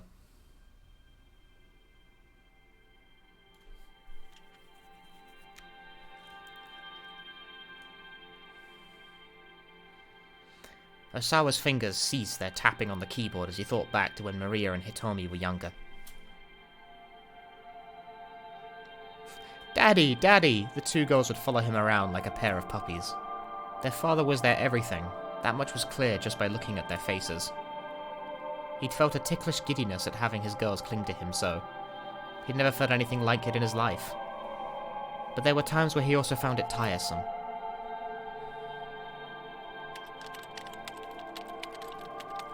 I am sick of being the person I am. There's nothing I can do about that, though. Excuse me. I'm sure it's far too late for me to change.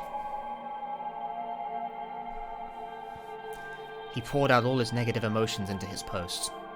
It felt like stream of consciousness drivel, but he didn't hesitate to write it down all the same. I can't fucking talk, apparently. He wanted other people to know what a miserable excuse for a human being he was. At last, when he couldn't think of anything else to add, he posted his bitter confession to the forum. He was staring numbly at the monitor when he heard a furious shout from the next room. "You have got to be kidding me!" It was Kajiwara, and Osawa had never heard him so angry.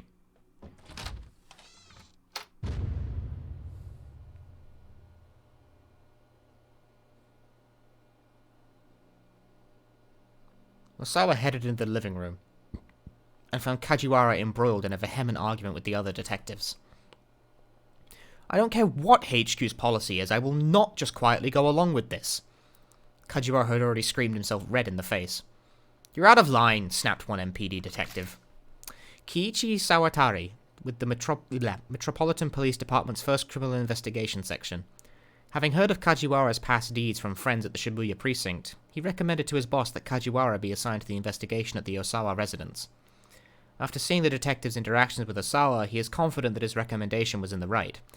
However, given the circumstances, he can't help but take a cold stance towards Kajiwara. "Hold your tongue." "I don't care if I'm out of line. You may have talent, I'll give you that," the other detective said. "But you're a precinct detective, and this isn't your jurisdiction. It's not your place to question orders from higher up." Wait, Osawa thought. Kajiwara really is a real detective after all?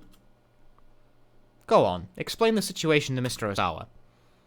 Kajiwara bit his lip in frustration at the other detective's order. "Very well," he said. But before he could say more, Osawa noticed that the police equipment had all been cleared off the table. "Hold on," Osawa said. "What's going on? Has something happened?" "Allow me to explain, sir," Kajiwara said. His bitterness showed plainly on his face. "We've been recalled, sir. The MPD has established a security force, headed by members of its Public Security Bureau, to deal with the bioterrorist threat. Because the kidnapping task force has not yet found Maria, and she is infected with the virus, the task force personnel have instead been absorbed into the security force, and will continue their work under its discretion." Osawa narrowed his eyes, fighting to keep the confusion from his face. What do you mean by that?" He was shaking, terrified to have his suspicions confirmed. "I'm truly sorry, sir, for having been unable to help you." Kajiwara gave a deep and solemn bow. "But Maria, what's going to happen to Maria?" Another unit has been tasked with bringing your daughter into custody, sir. That much at least Osawa could process. You're going to place her under quarantine, aren't you? Kajiwara's lips stiffened, but he nodded. In order to minimize the spread of the virus, so I'm told. No, Osawa cried. You can't do that. If you do, there won't be any way to save her. His head spun. Please, I beg of you, you need to get Maria to me. I might be able to save her. When Kajiwara didn't respond, he turned to the other detectives. Please, don't. You can't place Maria under quarantine. But the detectives' only answer was to avert their eyes. Why are you all ignoring me? Please, you have to listen. If you bring her to me, I can figure something out. I know I can. He plunked himself down on the floor, yelling and flailing his arms like a child throwing a tantrum.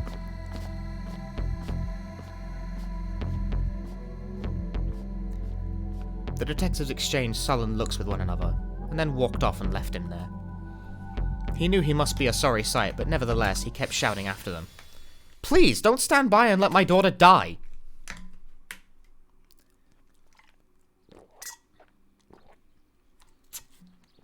I need more water. Only Kajiwara remained with him in the living room. I'm sorry, sir. This was beyond my ability to stop. He gave another apologetic bow. Osawa felt suddenly deflated. No, you've done a fine job, Detective Kajiwara. It's me who should be sorry. I've made such a disgraceful display of myself. That's not true, sir. In fact, I'm deeply moved. I can tell how much Maria must mean to you. Osawa shook his head. If I'd really been thinking about Maria, I would have made an effort to work with you detectives more. That was all just self-absorbed shouting. A moment of emotional selfishness. I'm really killing the emotional impact here. And yet, as a result, you convinced me to stay here with you. Kajiwara proceeded to pull out his phone and put in a request with the task force headquarters to remain at the Osawa residence. He got into a heated spat with his commanding officer, but ultimately received permission to stay on as the police liaisoned with Osawa. Well, the detective said when he hung up, you see, there are some people who are legitimately moved by a parental display of emotion. Even if I'm not certain that I can do very much in staying here with you. That's not true, Osawa replied. There's plenty you can help me with. He looked into Kajiwara's face and smiled. For instance... I can have a banana whenever I want. I don't have any bananas with me today.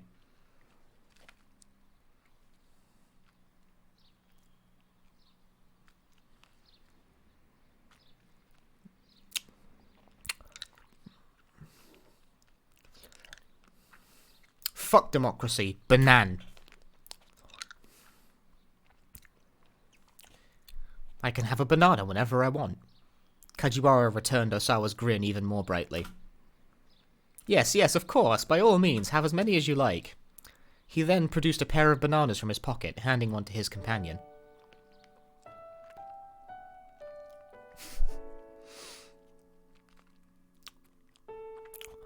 Osawa peeled his banana and took a hearty bite. The mild sweetness was pleasant and soothing. It was a flavour that brought back memories. I often eat bananas when I go to the park with my daughter, Kajiwara muttered between mouthfuls. I didn't realize you had a daughter, Detective. She just started grade school this year. Oh, really? She must be adorable. Well, I don't get to see her as much as I'd like. A lonely sort of smile crossed Kajiwara's face. Why is that? Doing this job caused me to neglect my family. Finally, about 2 years ago, my wife hit me with the divorce paperwork. I wanted to be able to keep our daughter with me, but, well, the law tends to favor the mother when it comes to custody issues. The detective then pulled 2 bars of chocolate from his pocket. It's good to have something sweet when you're exhausted, he said. Osawa took one, but said nothing. More recently, my ex-wife has been talking about getting remarried, Kajiwara continued. And she wants me to stop seeing our daughter. He bit into his own chocolate bar with a soft snap. It's no less than I deserve, but it still hurts. Osawa couldn't help but sympathize. The man was losing his daughter. Here was someone he could really talk to. He was sure of that much now. Detective, I apologize. I've kept things from you because I was worried that they involve classified corporate information. Oh? Kajiwara's eyes glimmered with interest. Earlier today, I received some emails. They could be pertinent to the case. Would you mind letting me see them? Osawa shook his head. On the contrary...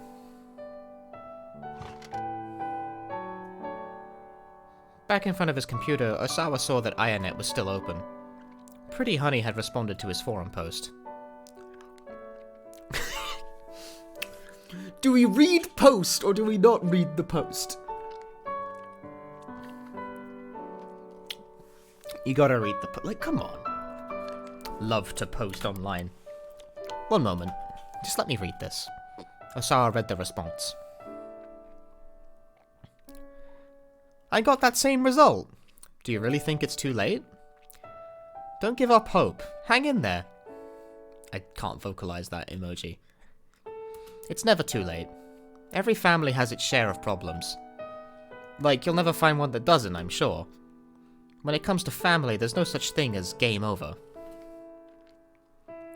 So don't let it get you down, Julie. Besides, I did learn one thing from reading your post.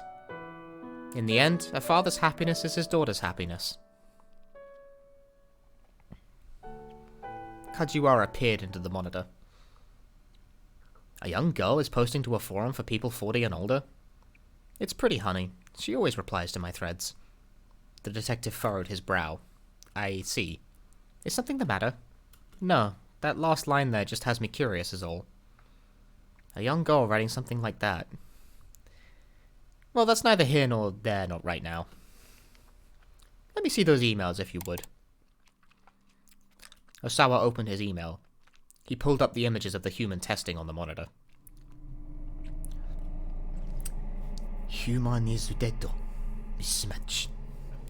What is this? Kajiwara stared at the monitor as if unable to look away. These are images from unauthorized clinical testing of an antiviral drug I developed, carried out by my company without my knowledge. Images of a... I'm sorry, what was that? The detective frowned at the unfamiliar terminology.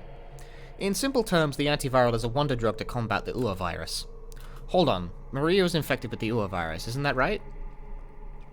Yes, UA is a species of virus discovered in South Africa relatively recently. Roughly 12 hours after infection. Patients develop a cough, then a fever, then begin vomiting, and ultimately begin to bleed uncontrollably from all over, resulting in death. The mortality rate is... Osawa was reluctant to say it. Kajiwara held his breath, waiting. It's nearly 100%. Kajiwara shuddered. But wait, he said after a moment. If you have this wonder drug, then Maria... Osawa shook his head. Without Tanaka, I have no means of getting it out of the lab. Kajiwara's frown deepened. I see.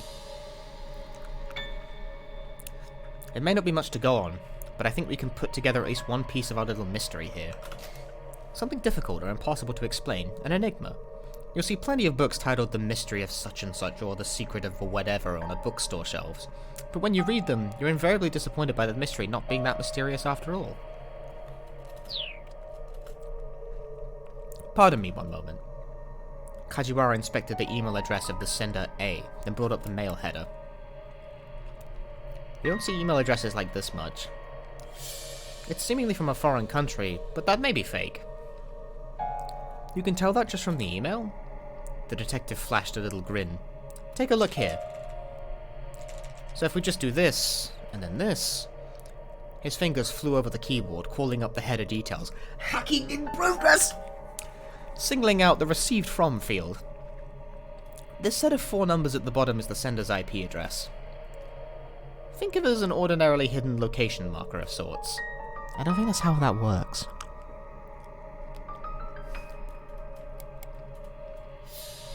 As he spoke, the detective pulled up a website called IP Station. He copied and pasted the set of 4 numbers and pressed the Enter key.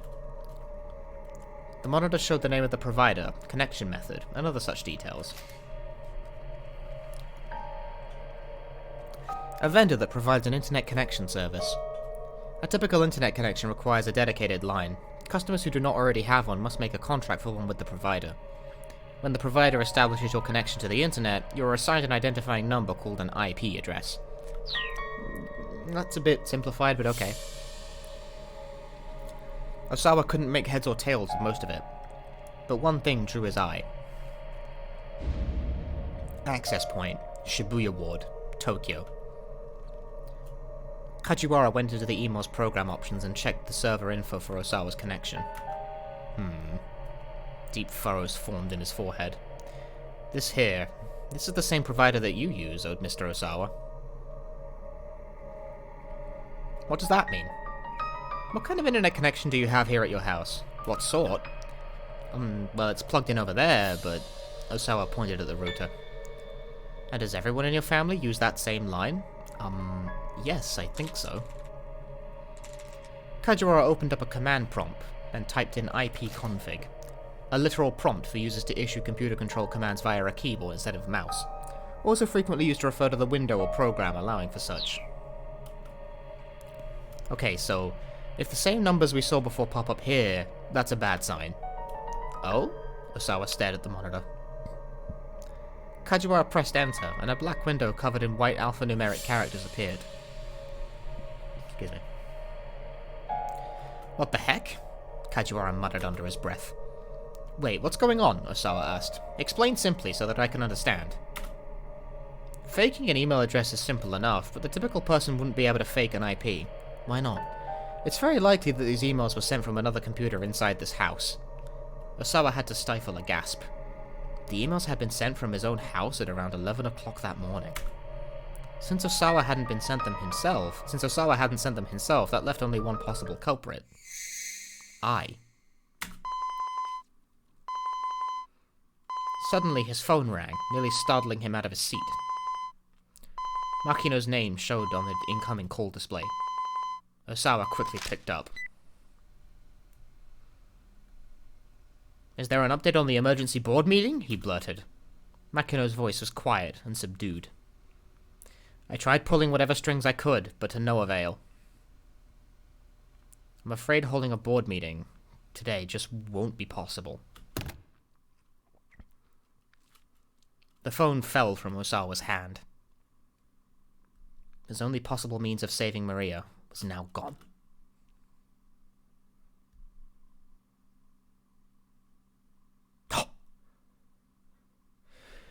Clear?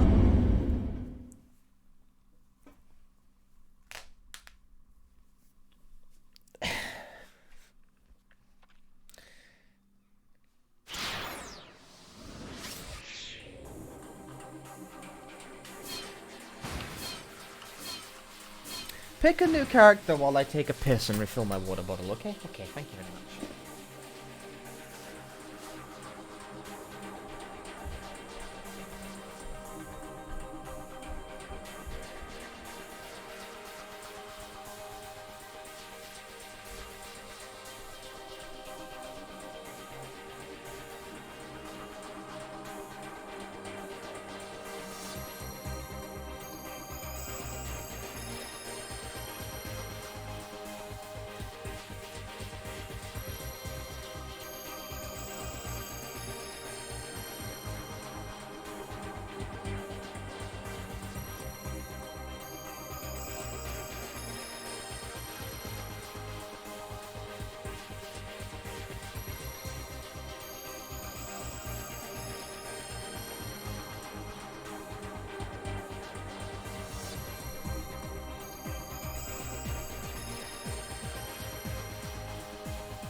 Okay, What character did you guys actually pick? I have to scroll back up the chat.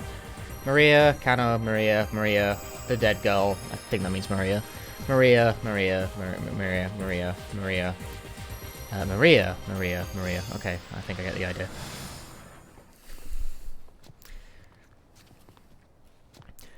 I walk counter to the throng of people heading toward the scene of the explosion.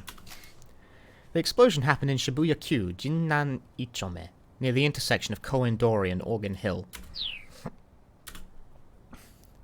There's a gun pressed against my back, leaving me no choice but to continue marching forward.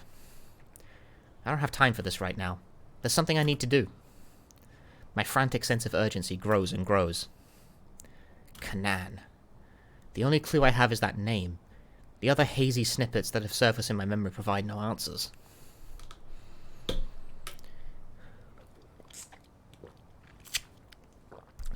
Please, just tell me, I murmur. Do you know who I am? When the man with the cane doesn't answer, I stop in my tracks. I'm going to start shouting, I warn him. If you want to find out who you are, then do as I say. The barrel of the gun jabs more forcefully into my back. Once we find Hitomi Osawa, you'll remember, whether you like it or not. Guess I have no choice but to keep moving, then. Are your memories really that precious to you? The man mutters as we start to move again. I'm taken aback by the question. Well, yes. I mean, isn't that pretty normal? There's a bit of a pause before he replies, his voice sad and distant. You're not going to remember just the good times, you know. What do you mean? I mean that sad and painful memories are going to resurface too. I guess I hadn't really thought about that. But still, whatever kind of memories they are, they're all a part of me. I'm the person I am now because of the sorrow and pain, too.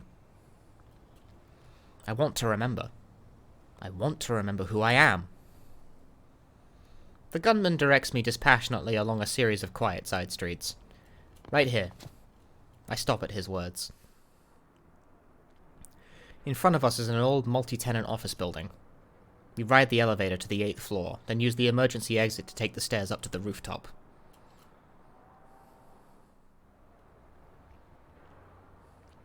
A cool breeze blows across my cheek. Sit down there. I do as he says, settling myself on the outdoor air conditioning unit.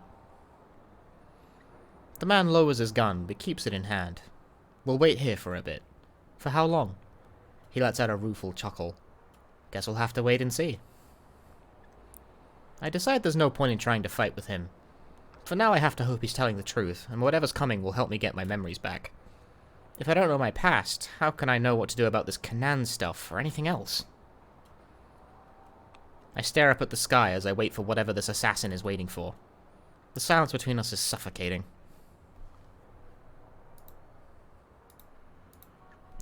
Finally, I can't take it any longer. Hey, so I think this is yours. I hold out the notebook I picked up earlier. The man's surprise is plain on his face. Where did you get that? I saw the picture inside. He snatches the book out of my hand. Then he flips through it, looking sad. I'm afraid that another agonizing silence is about to descend when he speaks at last. This is a picture of me and my childhood friends. His voice is low and quiet. We were inseparable back when we were kids. The boy here, he liked to fiddle with machines. Always doing things like taking apart radios and whatnot and putting them back together.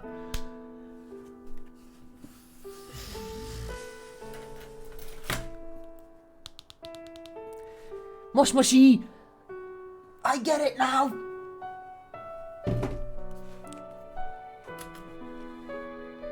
He was a total bookworm too, so he got picked on a lot.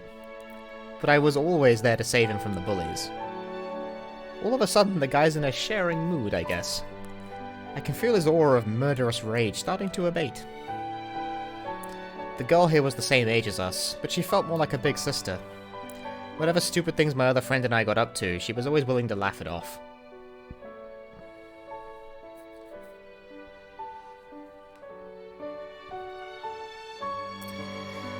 Are we gonna stay quiet and keep listening? Be inquisitive, or be a jackass? First past the post wins. We're going with C. So is this some sort of love triangle? Well, okay then. Guess I'm the nosy sort. The man grimaces, but nods. He nods. Bang on the money, mate. When we were in high school, she told me that she liked me, so the two of us started dating. And what about the other boy? I ask. The man casts his eyes down, but doesn't answer. He was in love with her too, wasn't he? I wound up breaking up with the girl, and he was furious with me for it. The man carefully slips the notebook into the pocket inside his jacket. I'm incapable of making other people happy. Why is that? Because that's the sort of person I am. He lets out a little chuckle, then stands up and brushes the dust off his pants. He looks strangely lonely. Ugh!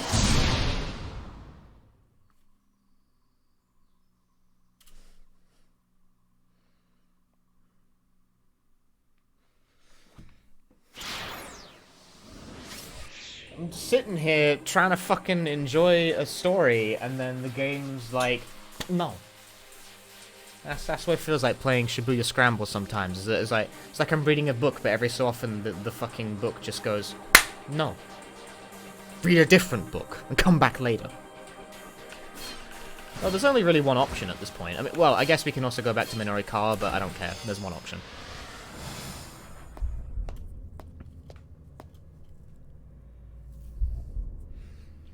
Arriving back at the Shibuya precinct, Kano hurried to the interrogation room. With the investigation currently on hold, he knew that taking any official action would be tricky.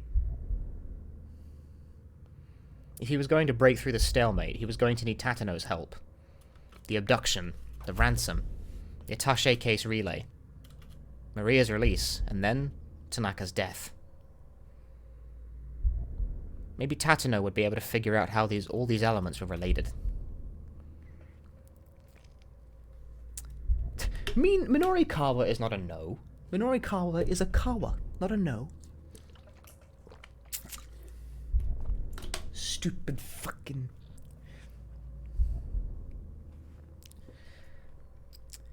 But first, Kano needed to check something for himself. Tateno would never have let Al Karawan go free. Kano needed the prisoner to set the record straight.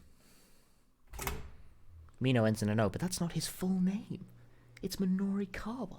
Minoru Minorikawa. And no one calls him Mino. It's just the chat that does that. Non-canon. Get fucked. Be gone. Al Karawan sat in the precinct interrogation room, looking brazen and cocksure. One glance at his face and Kano was reminded of what had happened to Sasayama. Fresh anger smouldered at the edges of his mind. There were two detective, yes. Mino ends in an O, as does Tateno. Oh, wow, that means nothing! It's a fucking syllable! It seems he wasn't made privy to the details, one of them told Kano. Sounds like they were following orders carrying that attaché case around, the other added. Kano sat down across from El Karawan. The ladies call him Minnow. Well, that's just a quirk of the English localization, probably. I say this having never seen the Japanese dialogue at all. Go away. Be gone. Shoo. I reject this line of inquiry. There's something I'd like to ask you, he said. We were just paid to do a job. I don't know anything more than that. His Japanese was imperfect, but he understood the language well enough. Tell me, how did you manage to escape from Detective Tateno? Escape? I didn't. A faint smile came to Al Karawan's lips. He let me go free. Liar! Detective Tateno would never do that. Kano slammed the desk with his fist. I didn't have handcuffs on, did I? He took them off for me. This had to be a lie. It's not like there weren't other ways to remove a pair of handcuffs. After he took off the handcuffs, Al Karawan continued, he pointed his gun at me. Cut the crap! Kano grabbed the prisoner by the collar. But Al Karawan went on, unperturbed.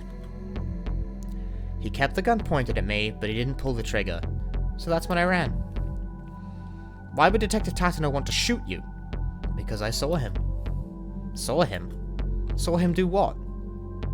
Let me tell you something interesting, Akarawan said sardonically. There was that girl who was carrying the ransom, right? Kano pictured Hitomi, standing anxiously beside the statue of Hachiko. That guy Tatano was trying to kill... That guy Tatano was trying to kill her. I fucked up that line, which is bad, because it's kind of important. In a fit of rage, Kano drove his fist into Al Karawan's face. See, I thought that was the thing that it was, but now I'm pretty fucking sure that the man with the cane is the same guy as Tatano. Like, I felt like that was reasonably obvious, but now it's pretty much straight.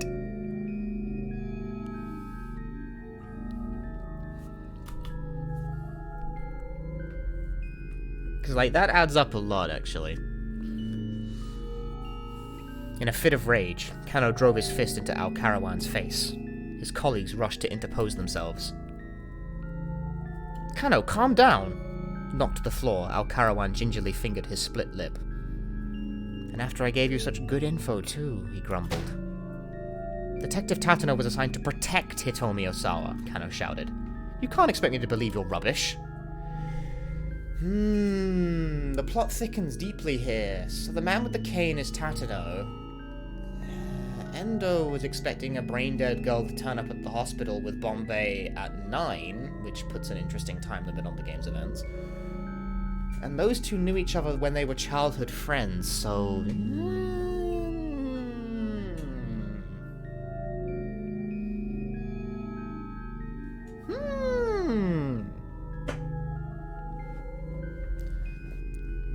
He lunged around the table, ready to throw another punch, but his fellow detectives held him back. Al Karawan looked away indifferently. It's your Detective Tatano you should be arresting, not me. That girl's going to get killed. You need to step in line, pal, Kano bellowed. Kano, his colleague shouted. You're the one who needs to step in line. Go and cool off for a bit.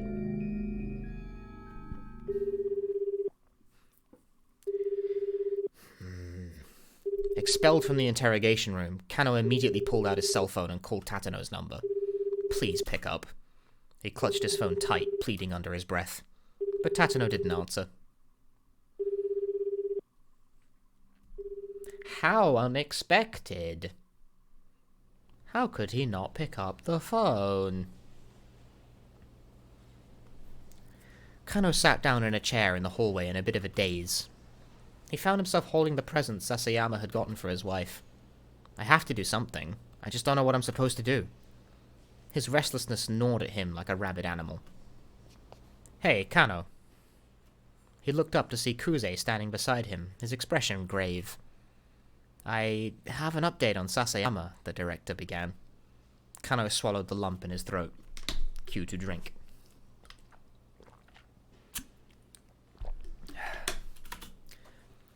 It seems the knife went in deep enough to do some organ damage. He's in critical condition. I see. Kano bit his lip hard. His handkerchief, red with Sasayama's blood, clung to the wrapping paper of Sasayama's present. Kano peeled it away carefully so as not to tear the paper beneath. What's that? Asked Kuze. Sasayama had me hold on to this for him. It's a present for his wife. Ah, I see. I'm sorry, Director Kuze, for ignoring your orders. Kano's eyes remained fixed on the gift as he spoke. When you get down to it, none of this would have happened if it weren't for me. Some kind of punishment was surely headed his way for acting alone as he had. There's something... Okay, that's just a cat. He probably wasn't getting out of this one with a simple written apology. When public servants are negligent in their duties or violate regulations, they can be punished with a warning, a formal reprimand, reduction in pay, suspension, or dismissal.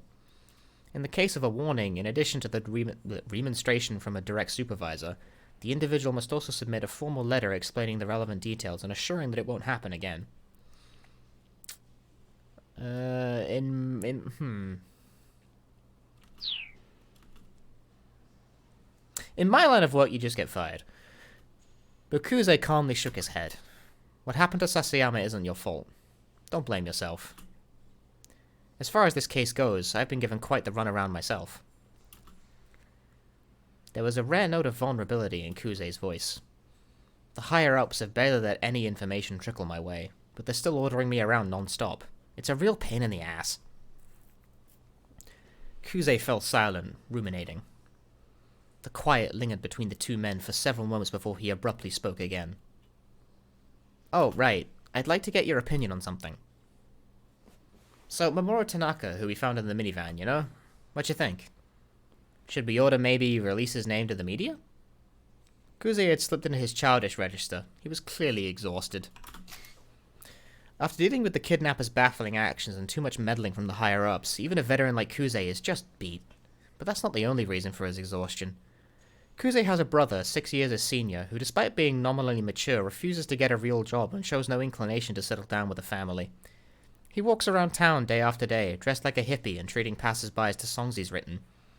Kuze has been worrying about his shiftless brother for years now. The guy's become a chronic source of consternation. Kano was thrown by the question. It was a rare thing for the director to seek an opinion from a mere junior detective. It feels like there's something not too normal about one of Kenji Osawa's subordinates dying, Kuze went on. Kano had the same thought. This felt too intentional to be coincidence. That's a reference to Machi. Too many Machi. How can they do this? How can they localize this before Machi? Where's Machi? No! So here's the question. Should I get the media involved and try to rush for a resolution, or should I be more cautious? What would you do? About releasing the name? Kano asked. That wasn't such a simple thing to answer. There were so many factors to consider. A tired smile came to Kuze's face. Don't think about it so hard. This is just so I have a point of reference. Tell me what your gut says. What does our gut say, chat? I could buy a copy of Machi, but it's all in Japanese, and I really don't think I'm cut out for that.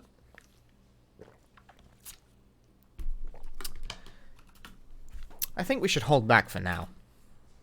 Kuze rumbled. We still don't know if Mamoru Tanaka was murdered or if he committed suicide, Kano pointed out. We should at least wait until we know that much. This case had so many loose ends that could lead in dangerous directions. It would pay to be as prudent as possible.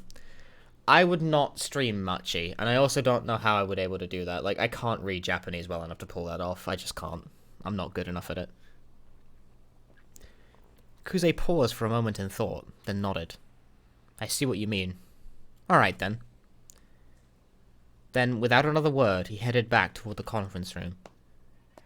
Like, I could maybe play Machi on my own time, and I still don't think I'd catch all the details. Like, I think I'd have a tough time with it. Like, Kamaitachi no Yoru is a game I've not really gone that far into.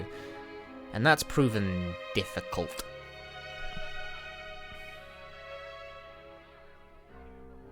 Is that... Do they really shorten terrorist to Tero?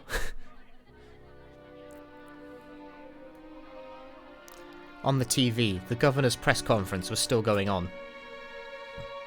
I've just requested that each of the railroad companies, starting with JR, stop running trains through Shibuya Station until further notice. Yeah, they really do shorten terrorists to just Tero. That's kind of funny. As far as the roads go, Route 246 has already been closed to traffic. 246. The executive looked pale as he spoke to the crowd. Is there any possibility of a bioterrorist attack? What about the people who are still in Shibuya? The reporters unleashed a barrage of questions.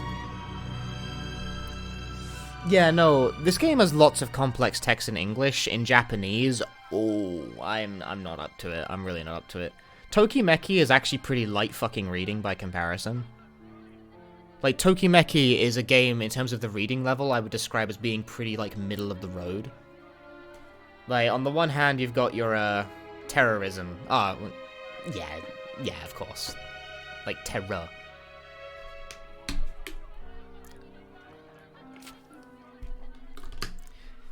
Like, in terms of the reading level, Tokimeki is, like, somewhere in the middle. Like, you got some complex words, you got some kanji, but, like, it's pretty simple conversational stuff. Like, on the bottom, you got your NES RPGs that are all in, like, basic hiragana sentences and shit, and on the top, you have fucking bullshit like this. This would be tippity top difficulty.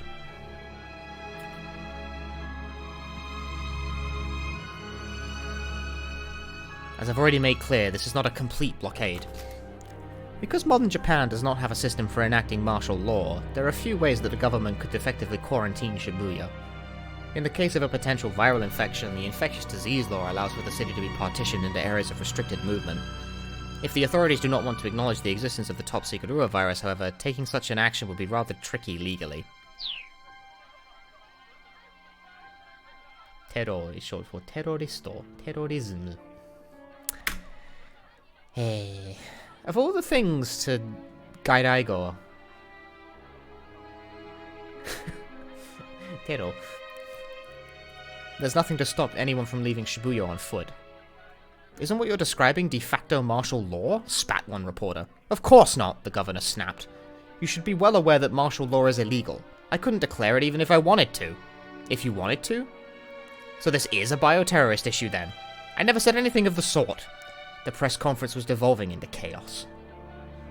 Does Zoku know everything? No, but they do know Japanese. So they know it a lot better than I do. Like, Zoku should be the one doing the foreign game streams, not me. No, yeah, they didn't know delivery health or fashion health, like a noob. Absolute fucking wet wipe when it comes to the matters of health. Harris. Kano was unsurprised, given the circumstances. Still, everyone was doing their best insofar as they knew how. So why not me, Kano thought. It doesn't matter what I do. I just want to be doing something. Just letting time tick by without trying to take action was more than he could bear. Kano... Ooh, this is an interesting choice.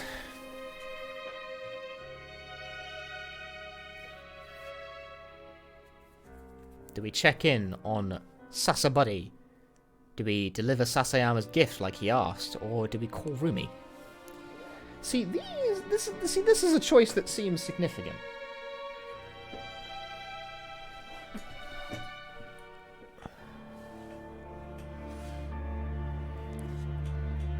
I see it is. Kano thought about Sasayama's wife and decided to get in touch with her. He called Sasayama's home phone, but nobody picked up. Perhaps she'd gone to the hospital? With that in mind, Kano called up the Shibuya Central Hospital and asked them to transfer him to Mrs. Sasayama.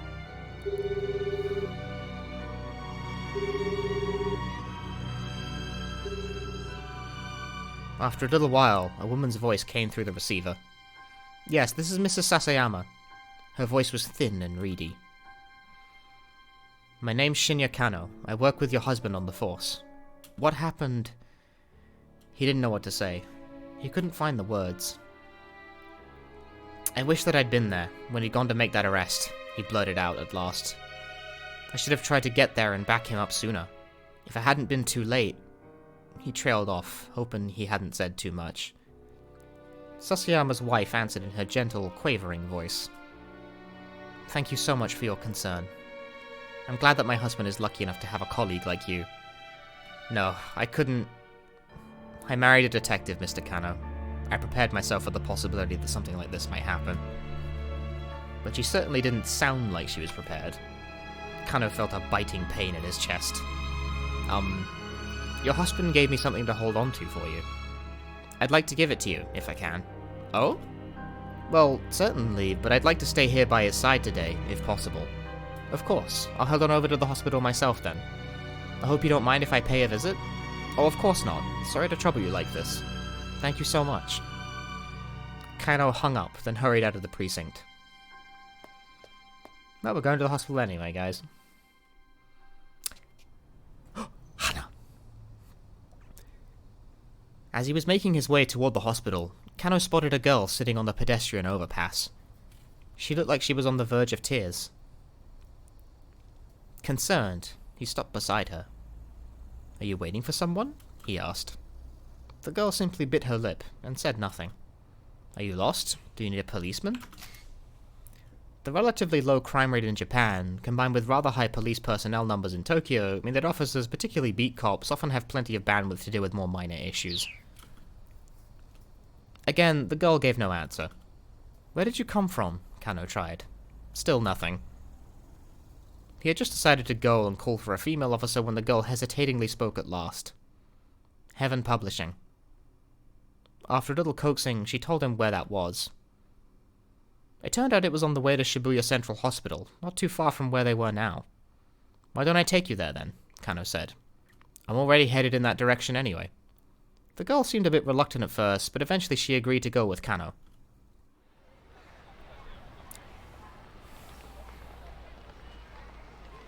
Kano parted ways with the girl outside the building where Heaven Publishing was located. He noticed that she hesitated to enter at first, but eventually vanished inside.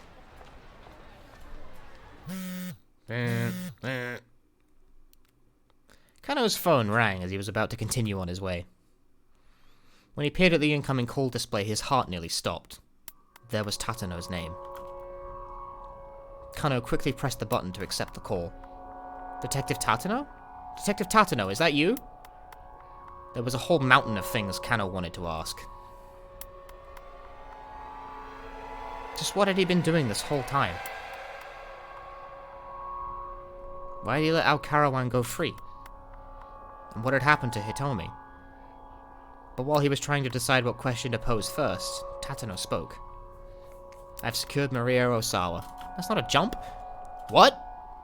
The word came out as a startled gasp. Detective Tatano, you have to bring her here ASAP. Right now, she's... Tatano cut him off. You need to bring Hitomi Osawa to my location at once. Hitomi Osawa? Yes. I heard over the wireless that the man from the US Embassy had her in custody. Kano hadn't been listening into the most recent wireless traffic. Apparently Stanley had managed to find Hitomi. But what was Tatano getting at here? Choked. Wait, hold on. What for? I mean, why do you need me to bring Hitomi Osawa to you? There was no reply. Detective Tatano, answer me, please. Tatano replied as if he hadn't heard Kano's questions. There's an office building in Nanpei-dai called South Hill. I'll be waiting for you on the rooftop. If you don't bring her, I'll kill Maria. With that grisly warning, he hung up. Kano's hand went limp. His phone slipped from his grasp and fell to the door. Fell to the door? The floor. There. He needed to get to Tatano and find out what was going on. He started running alone toward Nanpei-dai, taking the quickest route through the back streets and alleys. The foreigners. He'd almost made it to South Hill when he spotted 3 foreigners in a narrow alley ahead. They were scanning the area as if searching for someone, and when they noticed Kano, they started running right for him. Oh dear. They were all dressed in the same kind of black clothes Aokarawan wore. Kano recognized them at once, syndicate members who had taken part in the ransom relay. In a matter of moments, they had him cornered. Out of my way, he said. I'm in a hurry. But either they didn't understand him or simply didn't care to respond. Instead, they moved in to attack, pummeling him with fists and kicks. Oh, okay. Kano just gets his shit kicked in. It was 3 against 1. Kano didn't stand a chance. Although he tried desperately to protect himself, soon he was sprawled out on the ground like a used and tattered rag.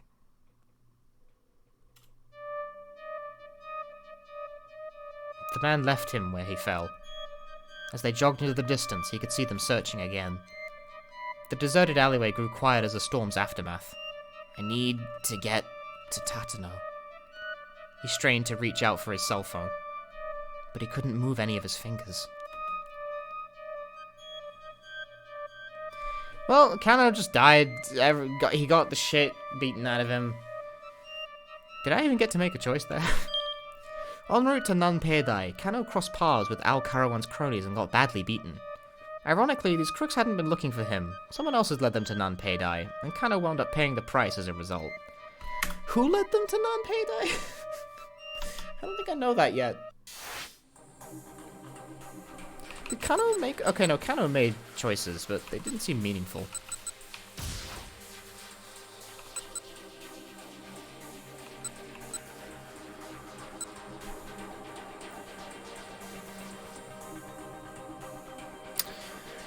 Oh, yeah, that's right, isn't it? Archie made the decision.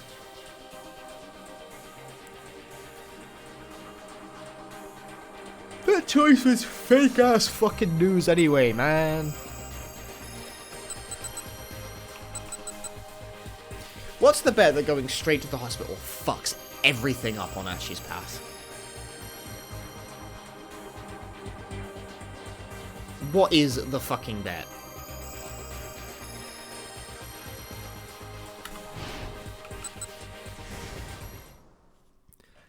Although, I'm gonna piss real quick.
I have the head fan indent as well, don't I? I know, this webcam's pointed a bit too high. Yeah, that's better.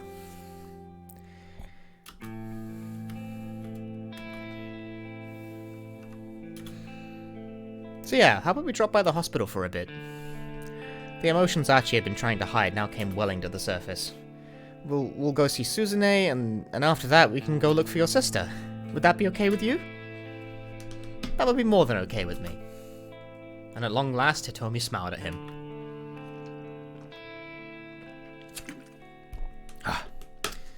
Back in sync with each other, Archie and Hitomi headed to the hospital.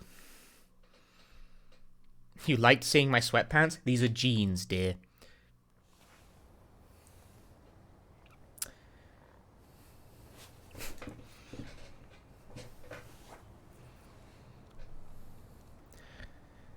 Okay. Yeah, okay, we're back to the to be continued. Like, I don't actually own sweatpants. I need to buy some, like, athletic shorts or tracksuit bottoms or something, because I actually hurt myself playing DDR because of my jeans. Like, they chafe really badly when you play at the level that I play at, apparently.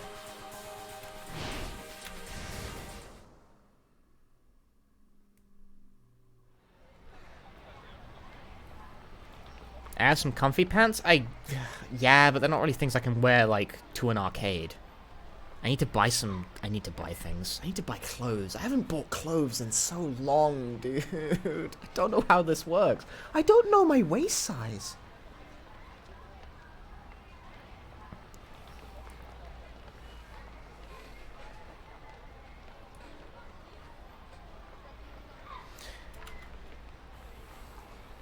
Take a tape measure. I don't have a tape measure. Oh, this is still happening, huh?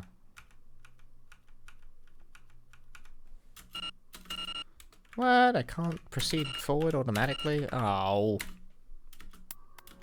Step 1. Check the label on my trousers. That's a great idea. Let me do that. No.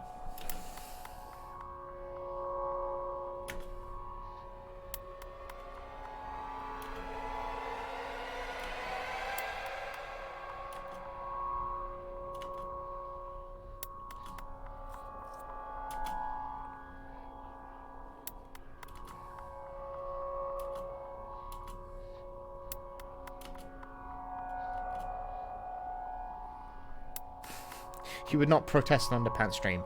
No thank you. Twitch would also have a big issue with that. Yeah, no, I actually legit need, like, some shorts. Like, I bought running shoes and some, like, thicker socks for this purpose. Also, I've picked up cycling again, so that needed. But I need to resolve the fact that I only have jeans.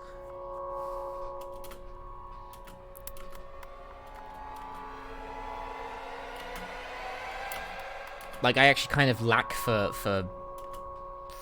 where there isn't either jeans or not really shorts. I have shorts, they're not really shorts.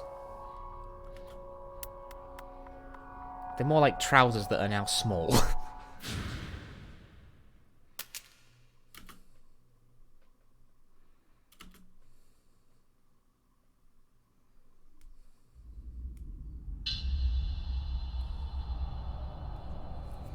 Kano went to South Hill in Nanpei-dai alone. The building takes its name from a rough translation of Nanpei-dai, the name of the area where it is located. The official name is South Hill Building, but since this is awkward to say, it is frequently shortened. Shorts but not really shorts. They're trousers that I cut the legs off of because they became too short but still fit my waist. That's what I mean by that, okay? Okay, now you know. He hadn't brought Hitomi as Tatano had demanded, nor had he reported the situation to Kuze. First, he wanted to meet with Tatano and find out what was going on. Like, I've not grown very much in 8 fucking years. He took the elevator to the 8th floor. After that, he had to take the stairs to the rooftop. So I'm gonna talk about this for a moment, actually. Fuck the game. I have grown not very much in 8 years, which is why a lot of my shit still fits me, but with slight modifications. Like, those dumbass shorts that I have. Those still fit my waistline. They do not fit my legs. Like, I got taller, but I didn't really grow. I found a video on my Facebook 8 years ago of me playing DDR-X2. I'm wearing some white trainers in that footage. I, like, went and looked at my shoe rack. They're still there. They still fit me. I was 12 when that footage was shot, man. Not 12. 14. Ages.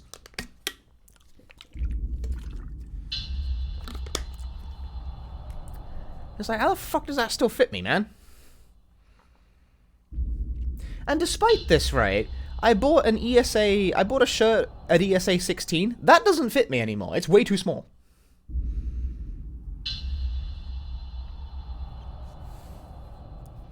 Like, I don't know what's happened with that. I've had to buy a whole bunch of new shirts, but, like, trousers and shoes and shit, those, I have not grown even slightly in that department.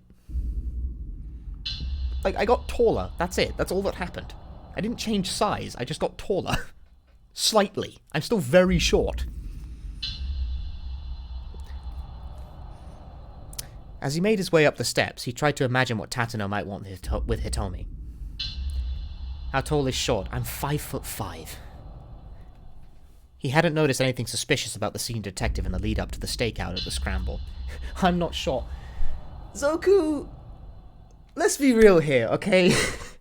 I am a British male. You are an Asian woman. There is a slight difference in the expectation of the size here. I'm very short for a guy.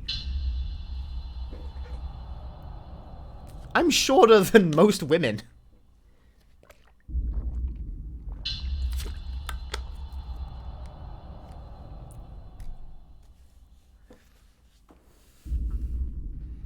Trying to boost my ego. I'm too aware of the difference, man. I'm so fucking short. But short is an advantage in the game of DDR because I am lower to the ground, thus giving me a better control of the center of the pad. It's true. You ever noticed how all the good players are Asians and they're like kind of small too? Tatano had seemed like the same man Kano had always revered. So why was he doing this? Kano couldn't think of a reason. Reaching the top of the staircase, he at last stepped out onto the open roof. That's a stock sound effect from Silent Hill 4. That's the same sound effect. This game sucks. Nah, fuck this. I'm done. Nah. Nah. Nah. Nah.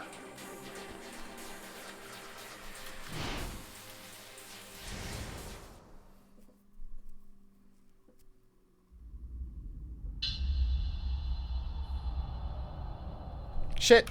I backed up. No.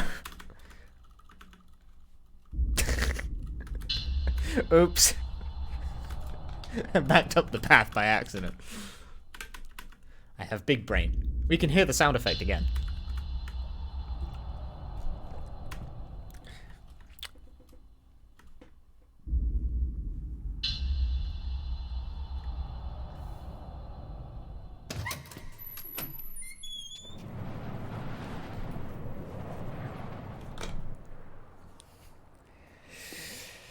The time for half-baked conjecture was past.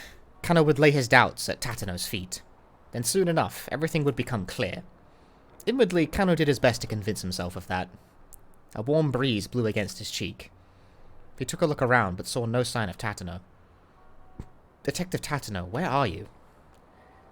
Getting no response, he began to walk around the rooftop, calling out several more times. It's Kano, I've come as you asked. Where's Hitomi Osawa? Kano whirled around when he heard the voice behind him. Okay then. Where's the keep out jump though? Tatano stepped into view from behind a water tank. He led with him a young woman, bound and blindfolded. Why didn't you bring her? He growled. Kano stared in shock. Detective Tatano, why are you doing this? Is that really Maria? Oh, I found it. I found the jump, guys. Yeah!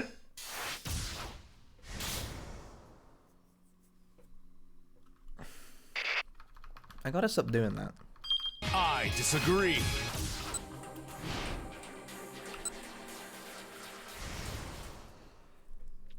Aerith, thank you very much for the 5 months. The Twitch Prime.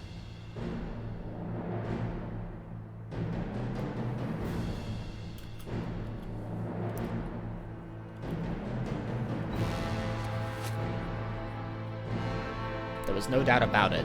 She looked very much like Hitomi Osawa. A surge of frustration rushed through Kano. Detective Tatano, what is the meaning of this? Kano fought to remain calm. He felt like he was on the verge of falling to pieces. The music is also getting increasingly loud. Bring me Hitomi Osawa and I'll let this girl go. Why? What do you need Hitomi for? But Tatano's only answer was an icy stare. This isn't like you. It's so weird. The Detective Tatano who I know, who you know? Tatano cut him off. What do you know about me?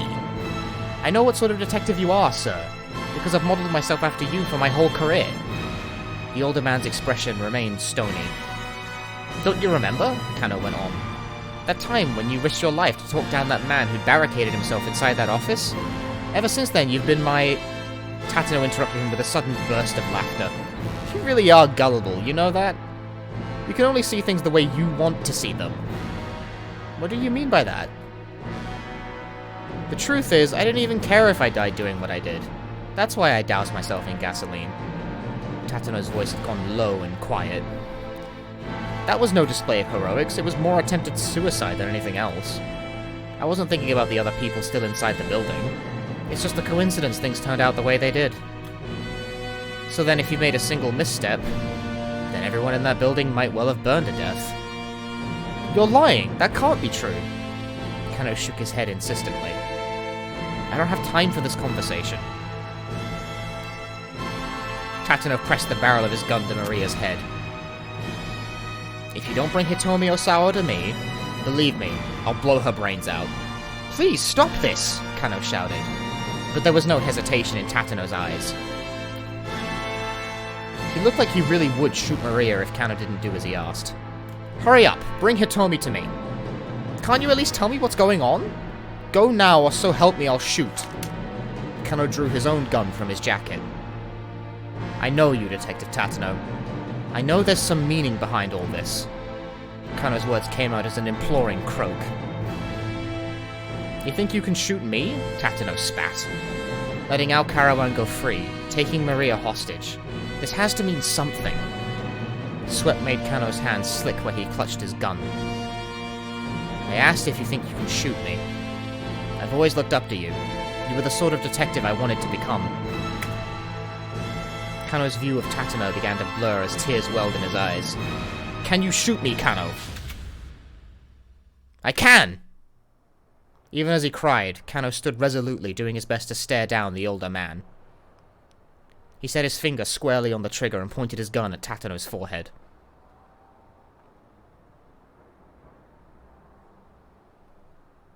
Suddenly, the piercing stare vanished from the other detective's eyes.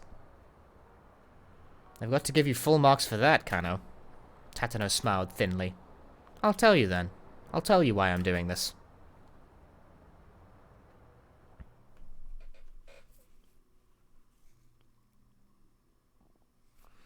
It all happened 17 years ago. A meth addict had assaulted someone in Shibuya. Tatano was questioning people around Dogenzaka in search of the perp. He happened to pass by Endo Electronics. Oh hey, Tatano! It was Kotone Endo, clad in pristine white. Clutched to her breast was her daughter Suzune, only a few months old. It's been a long time, Kotone said. She flashed a tiny smile. Yes, it has, Tatano replied with a clumsy smile of his own. Are you on the job? Yes, I am. Kotone recoiled slightly at the dour look on Tatano's face. Is something the matter? There's an armed criminal hiding out somewhere in the area. What? I wouldn't leave the shop for a while if you can avoid it, but I have to go to the bank to deposit some money. Surely you can have Daisuke go do it? He's away on a repair job and hasn't come back yet. Tatano let out a one-note sigh. I see Daisuke still does things his own way. Alright, let me escort you to the bank. You mean it? I'd feel a lot safer having you with me. Kotone flashed him a smile so wide that Tatano thought he might lose himself in it. Tatano, Kotone, and Daisuke were childhood friends, and had gone to school together up through high school. Tatano and Daisuke were always clowning around together. Clown World! And Kotone was always there alongside them, laughing. It had been quite some time since he'd gotten to walk along Dogenzaka with Kotone. How have you been lately? Well, with a newborn to look after, it's been pretty hectic. But there's never a dull moment. Things have been good. I'm glad to hear it. Kotone was always as bright as a sunflower. Sometimes Tatano managed to convince himself that just the sight of her was enough. Outside the bank, Kotone held Suzune out to him. Tatano received the baby with an anxious frown. What's with the face? I'm not good with babies. I haven't held one very often. Oh, you'll be fine, don't worry. Just hold on to her for a minute while I take care of things inside. Alright. He held the baby gingerly, like it was a bomb that might explode at any moment. Kotone chuckled softly. Suzune stirred and squirmed in Tatano's arms. She kind of has Kotone's eyes, he thought. It was strange, the sensation of holding a child. She was so soft and light, and yet such a real and responsive presence. The faint warmth of her body warmed Tatano inwardly in turn. When Kotone returned after making her deposit, they strolled to a nearby park, Suzune back in her mother's arms. Do you have any plans for marriage, Tatano? I haven't thought about it. Work has me plenty busy. Oh, that's just an excuse, Kotone said. If there really were some woman you wanted to marry, you wouldn't let work stop you. Then I suppose it's because there hasn't been anyone I felt that way about. Really? Nobody? This whole time? Yeah, really. I see. But still, seeing the two of you like this, it makes me realize how nice having a family could be. Tatano peered deeply into Suzune's face. Well, if it ain't Tatano. He looked up as a cheery voice cut into the conversation. It was Daisuke. What are you doing here? He asked his wife. I could ask you the same question. Come on, give me a break. I've come to make the deposit for the client. In that case, no need to worry. I just took care of it myself. I thought you'd forgotten about it. Huh, really? Kotone smiled as Daisuke reached down and carefully lifted Suzune in his arms. Beaming happily at his daughter, he nuzzled up against her tiny cheek. Daisuke, long time no see. Yeah, glad you're doing well for yourself, Tatano. They walked side by side. Daisuke proudly showed off Suzune's drowsing face. What do you think? Adorable, isn't she? Yeah, luckily she doesn't have your looks. Hey now, bad-mouthing me the same as ever, huh? Some things hadn't changed since high school. Why not drop by our place for a bit? Daisuke offered. Sorry, I'm in the middle of a job, actually. Tatano turned to glance at Kotone. An instant later, Daisuke screamed, Kotone! A man had come up behind his wife and now held a kitchen knife to her throat. Kotone stood stiffly, frozen in terror. Let her go! Tatano took a step forward toward the man. The slightly upturned eyes, the close-cropped hair, the thin mustache. All the details matched the description. This had to be the man Tatano was after. Shut your damn mouth! You want to try and kill me, huh? This lady here wants to try and kill me! The man was babbling nonsense. The reports had said the suspect was a tweaker. I don't know what that is. Right now, his mind was probably a complete mess from the meth withdrawal. Okay, I now understand what that is. Left unchecked, there was no telling what he might do. Tatano shoved Daisuke behind him and drew his gun from his jacket. Wait, don't shoot, you'll hit Kotone! But Tatano ignored Daisuke's shouts and trained his gun on the perp's shoulder.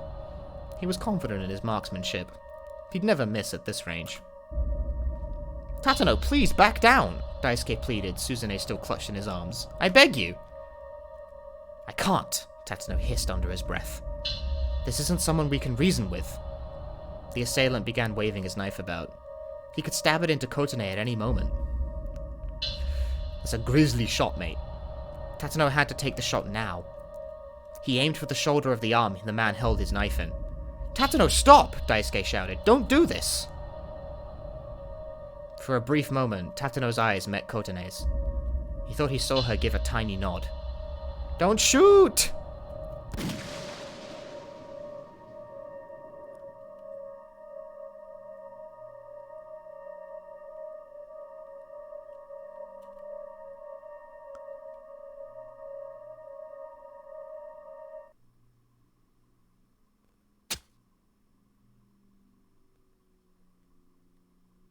This bored-ass expression.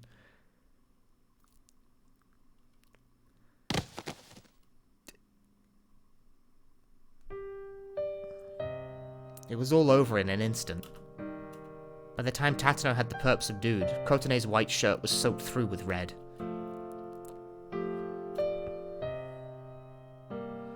With Kotone's death, so too died Tatano's heart. Whatever feelings had lived inside him had been reduced to cinders, leaving only a never-ending need to atone. I didn't actually follow what happened there, like the knife flew up in the air. Did it land on her, or did the guy pick it up and then run over and stab her? Countless times he'd thought of ending his life in order to make things up to Daisuke and his children. The only reason he didn't go through with it was that he knew death would be the easy way out. It looked like he picked it up, because, like, the man, if the knife, like, spiraling through the air and landing in her back would be fucking comedically stupid. Do you know how hard it is to drop a knife to do that?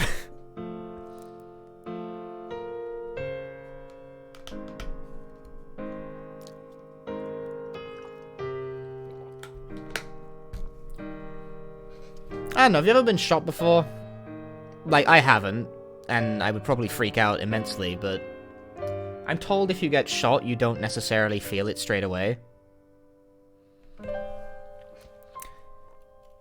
And so he'd stayed on as a detective. He would carry the weight of his sins with him for as long as he lived.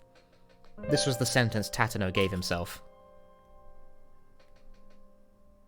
Yeah, there are actually, like, quite a few stories of people being shot and not actually, like, responding to it immediately. Same with stabbing, actually. People have been stabbed and not fucking noticed. 15 years had passed since Kotone's death. For the first time, Tatano had gone to visit her grave. He was standing by the grave marker with his hands clasped when someone called out to him from behind. Excuse me? A slender young girl stood there, flowers in hand. Tatano instantly recognized her, Suzune. She looked just like Kotone had back in her high school days. Did you know my mother? She asked. Ah, yes. We were classmates a long time ago. Oh, really? Thank you so much for coming. Suzune gave a slight bow, then gazed up at Tatano with her big, bright eyes. You look just like her. Tatano struggled to hold back the tears. He felt as if Kotone stood before him, returned to life. Ah. Now it begins to make more sense, doesn't it? Oh, that's awful.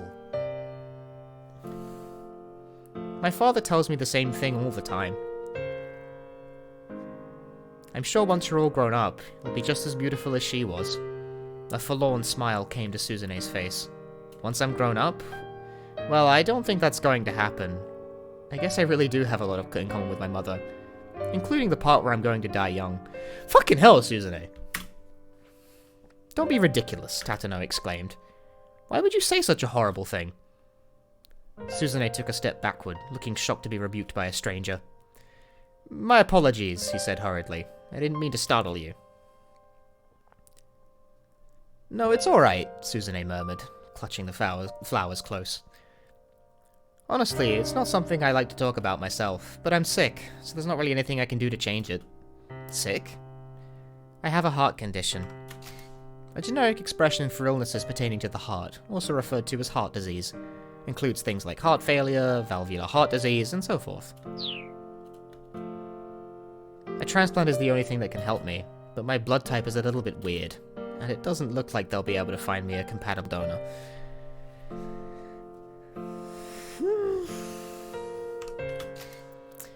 The immune system exists to get rid of foreign substances in the body. Often a patient's immune system will attack a transplanted organ, which can result in the organ failing or functioning poorly. To mitigate the risk of rejection, it is preferable for the donor and the recipient to have matching body tissue.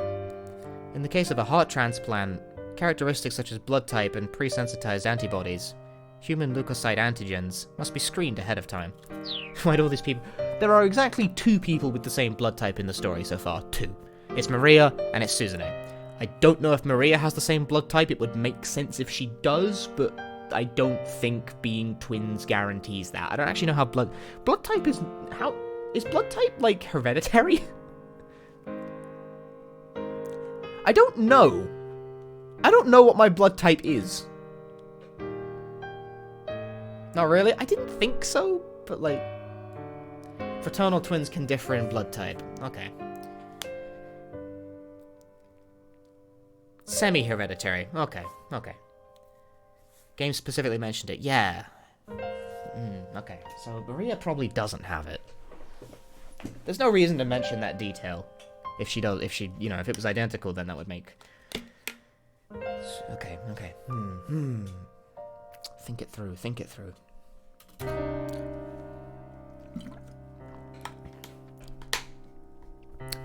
Then, bowing her head, Suzune stepped in front of the gravestone and clasped her hands in silence. You know, how do I know her personality? I'm probably blood type, like, I don't know, D-. Tatano felt a wrenching pain inside him, as if Kotone were being taken from him all over again. If there really was a god, why would he do such dreadful things? Is there nothing I can do? He nearly lamented aloud. I'll do anything. Suzune, I'll do whatever I have to in order to save you. Tatano clenched his fists as he stared at the grave. Tell me, Kotone, what can I possibly do for your daughter? Please, tell me. Please.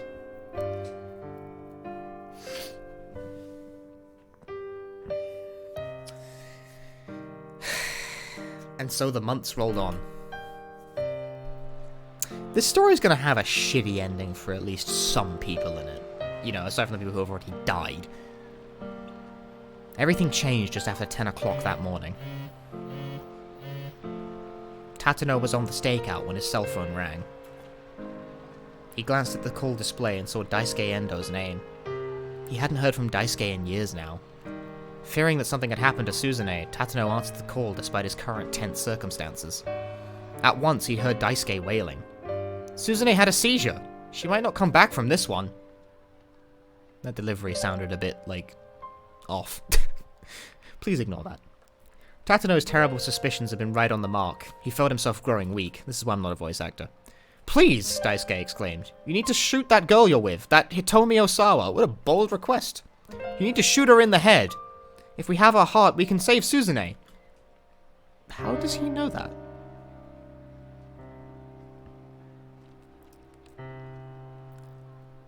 At first, Tatano couldn't make sense of what Daisuke was saying. Hurry up and shoot! Shoot her, please! Hitomi Osawa has the Bombay blood type. How does he know that? Wait, hold on, Tatano said, keeping his voice low. You want me to kill Hitomi Osawa? Why? He quickly scanned the area. Daisuke, are you nearby? Wait, where are you? Don't worry about that. If you can just render her brain dead, we'll be able to transplant her heart into Suzune. The term brain dead refers to a state where the entire brain, including the brainstem, is beyond any recovery. In Japan, brain death is defined by Article 6 of the Act on Organ Transplantation, which states that brain death can only be declared with the goal of authorizing a transplant, and is subject to the judgment of at least 2 doctors inspecting the patient according to the preset process at least 6 hours apart. Shooting someone in the head didn't necessarily guarantee they'd wind up brain dead, and even assuming it did, if Tatano shot the Osawa girl here in the middle of the scramble, it would cause a giant incident. By the time the autopsy was completed, the window for a heart transplant would surely have passed. Tatano, shoot her, please! Daisuke, I can't. You know I can't do that. Hurry! It was like his old friend wasn't even listening to him. Look, even if she did wind up brain dead, they wouldn't be able to perform a transplant. But Daisuke kept on shouting. It's fine, it'll be fine. I'll make the transplant work somehow. You'll make it work? Even knowing how ridiculous that was, part of Tatano wanted to know what he had in mind, if anything. I finally found it! I found something we can do for Suzune! Please, help me help her! Tatano understood Daisuke's feelings painfully well. To be helpless to stop the suffering of someone you loved. Nothing in the world hurt as much as that. I want to save Suzune. Tatano, this is the one thing I will ever ask of you. Tatano could hear choked weeping from the other end of the line. It all adds up. It's how he was tracking. That's why they were like, that's why he said the thing in the game like many hours earlier. Oh, it's so cohesive. It begins, the pieces, they fall into place.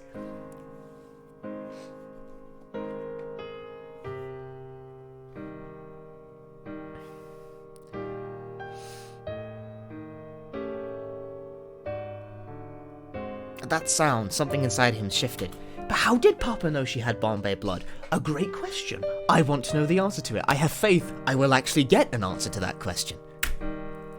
Yes, Daisuke was right. The likelihood of a transplant happening wasn't the issue. What mattered was that right now he could take action. He could do something for Suzune.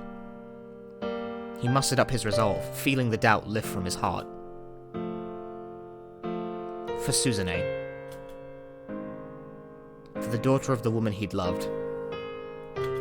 The writer for this game also wrote Senran Kagura. I ain't playing Senran Kagura, that's just crap. Also, surely this game has more than one writer. Tatano checked the gun tucked inside his jacket. Then slowly began making his way through the crowd toward Hitomi.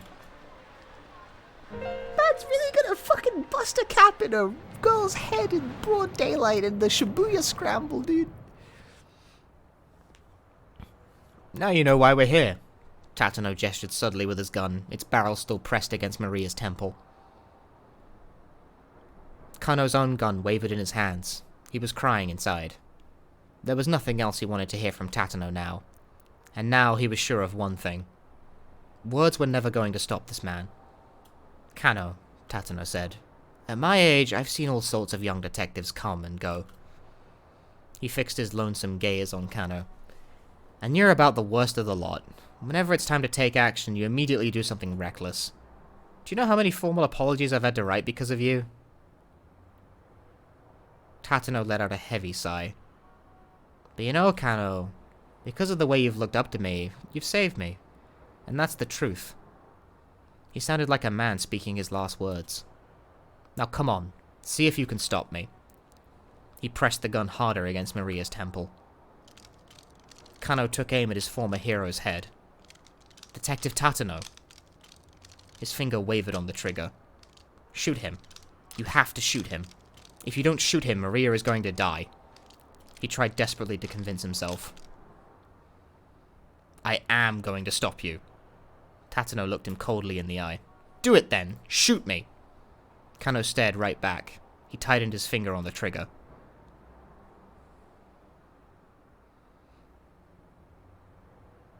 I don't know how to vocalize that, I'm sorry.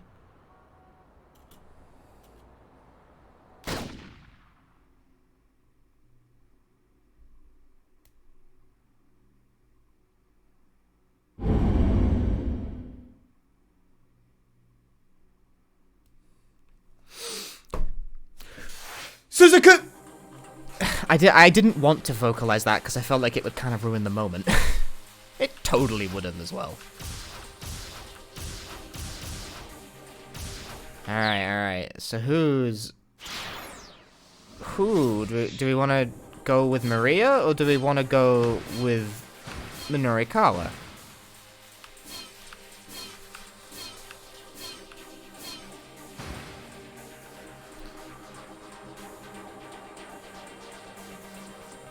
That's 2 for Minori.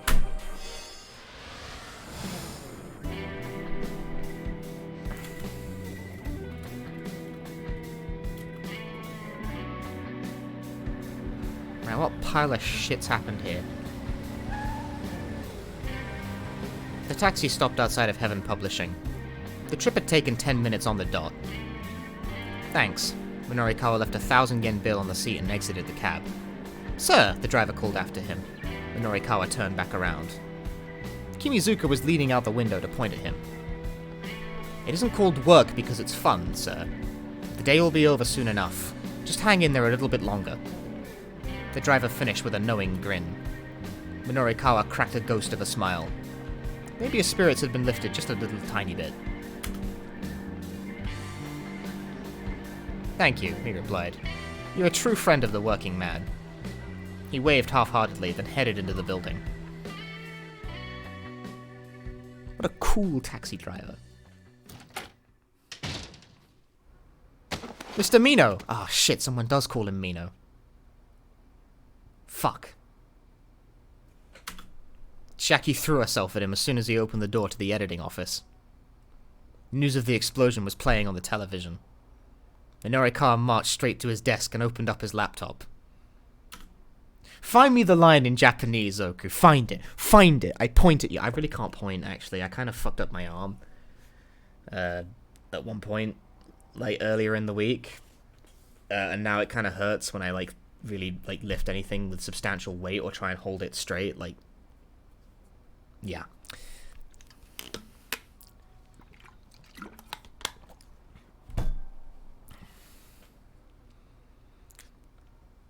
While it booted up, he tried to get a handle on the current situation. Yeah, I'll point with my other arm. My other arm's fine, I just fucked up this one. Where are the folks from the loan company? He asked. They're here, Chiaki said. I have them waiting downstairs. Did they know Toyama's dead? I'm sorry, I kind of let that slip. What about Hana? I'm not sure. I haven't heard from her since she called earlier. Okay, can we back up for a moment, by the way, about the whole Toyama is dead thing? Because everyone keeps saying it, but half the characters seem to think that the body in the car explosion was Tanaka, and this guy seems to think is Toyama. Like, it can't be both. So, what the fuck? Like, am I missing something here?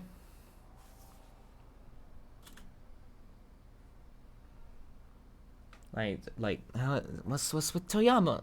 So Hana was at the hot. So like, did he die in a mystery? Something's fishy here.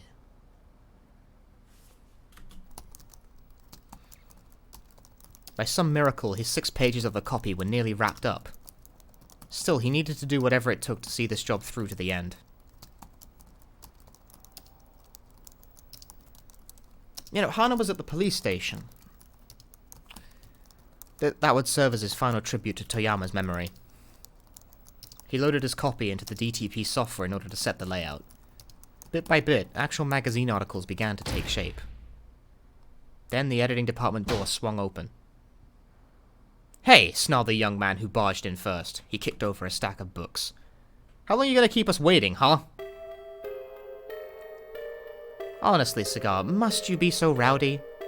A middle-aged man stepped in alongside him. "Are you Mr. Minorikawa, then?" he added as his eyes fixed on the journalist. He held out his business card. "A pleasure to meet you. I'm Asao Ozu, from Takarada Financing."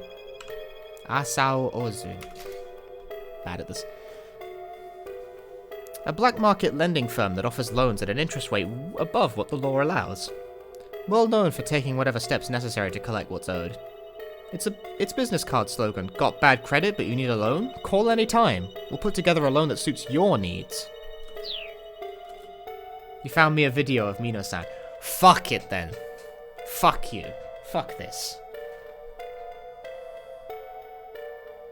"Ah, you piece of shit." How is your Google Foo so fucking strong? I'll look at this later. I have it open though. My deepest sympathies about Mr. Toyama. However, I am afraid that we do need you to give us back the money we loaned. Despite his polite tone, the threat in his voice was plain. Wait, how is Minorikawa on the hook for... That's not how loans work. Look, next month's issue of 4-Star General Gossip is definitely coming out. Couldn't you please wait for repayment until we have the funds from those sales? Minorikawa asked. That was exactly what Toyama's plan had been, after all. Well, we certainly aren't monsters. If the magazine is going to be making you money, we wouldn't mind delaying another month. You really mean it? Chiaki chirped. To clarify, that would be the case if Toyama was still alive. Releasing the next issue is all well and good, but with Toyama gone, so too is the company. That will make full payment of what we're owed impossible, I expect. Then what do you want us to do? Minorikawa asked coldly. How about we just cut to the chase? Growled the younger man, Sagawa. Dig out your ears and listen up. Chiaki recoiled in a panic, and Minorikawa held up an interposing hand. Knock it off, he said. You're scaring the young lady. A thin smile came to Ozu's face. All we want to know is where Mr. Toyama's daughter is. Yeah, that's right, Sagawa said. Tell us where the girl is. No way, Chiaki squeaked in protest. Hana's just a little kid. She doesn't have any responsibility to pay back the... Ozu didn't let her finish. We're aware of that. Nevertheless, we'd still like to know where she is. The law didn't matter right now. Guys like this had all sorts of ways of wringing money out of people. It was clear from the looks on their faces that Ozu and Sagawa had some wicked scheme up their sleeves. Unless, of course, you would prefer to take on Toyama's debts, Mr. Minorikawa. You are quite the accomplished reporter, after all. Take on his debts, huh? Minorikawa didn't know how much Toyama had borrowed, but it only took one look at these guys to tell him it was no small sum. How about it? Ozu asked. The way you land scoop after scoop, I'm sure you'll be able to repay us in full before you die. Minorikawa fiercely returned his stare. Make a choice while I piss again. You gotta drink lots of water to do streams like this.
continues to take shape.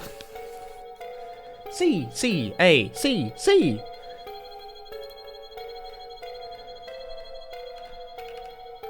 How do I... Fuck. I can't get the game to give me window focus back. Okay, there we go. C! Can't we just call it even? The two men stiffened. What was that? The order of the two demanded. What? What an intimidating choice from the game to give me the option to back out of that. Oh no! Can't we just call it even? This time Minorikawa spat the words out sharp and clear. The older fellow furrowed his brow, a vein pulsing visibly at his temple. You want to say that one more time? He growled. Minorikawa cleared his throat.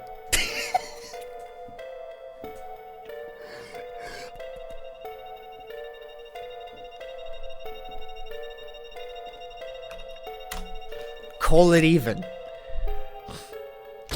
The next thing Minorikawa knew, he'd been headbutted right between the eyes. An instant later, he was slammed bodily down onto the desk. You dumb bastard! He could vaguely hear the middle-aged man's voice ringing inside his head. That's when he lost consciousness.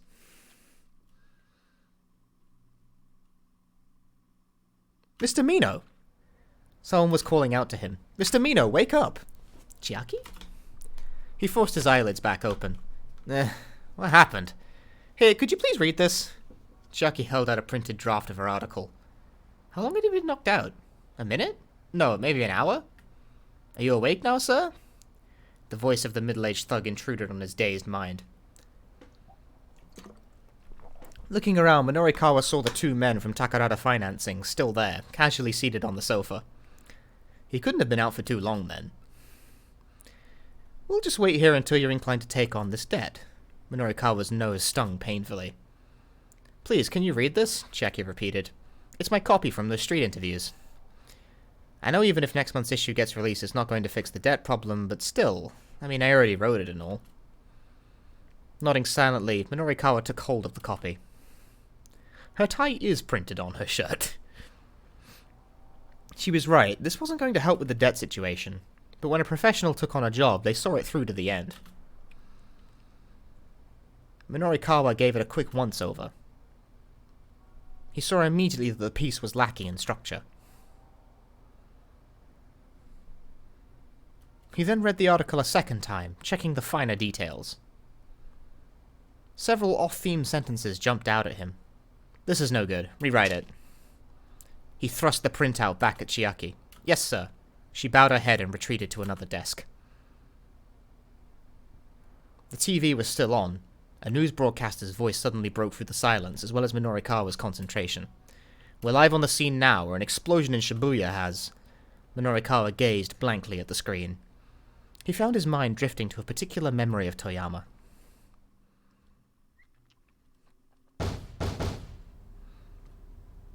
The door looked like it might fall apart at any moment, but Minorikawa didn't care. He pounded on it as hard as he could. The Toyama nameplate popped off and fell to the floor. It was hard to believe this dilapidated apartment was the home of a newspaper editor who'd worked his way up from reporter. Hey, Toyama, get your ass out here! At the sound of Minorikawa's angry shouting, other tenants on the floor poked their heads out of their rooms to stare. He paid them no heed, continuing to call out. Alright, later, Angel Candy.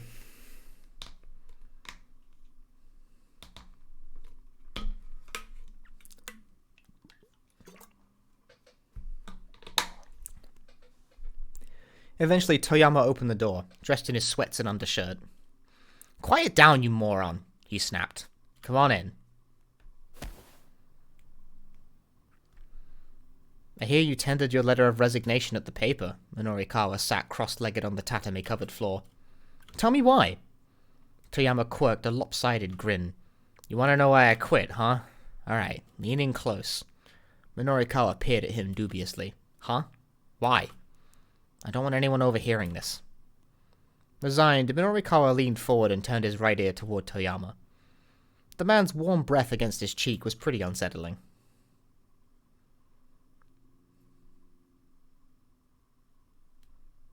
Later, King Relic.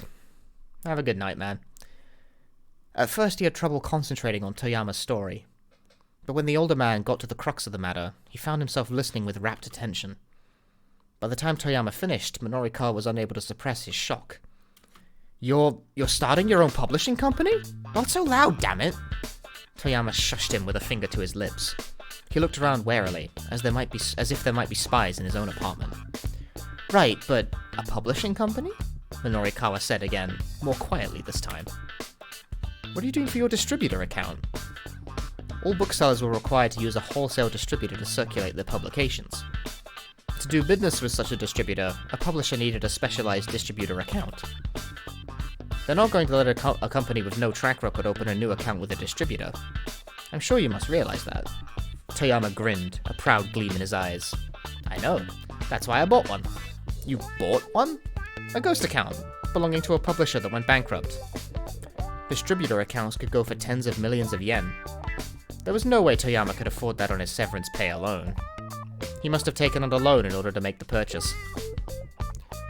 But the publishing industry was in a slump nowadays. People just weren't buying books much anymore. Starting up a new publishing company was a beyond risky endeavor. And I've already decided on a name for my company, Minorikawa. Toyama's face was positively beaming. Get this, Heaven Publishing. Heaven? That sounds fatalistic. The idea is that the people who work for me will feel like they're in paradise. For all his kvetching about keeping... Kvetching there. What the fuck is this word?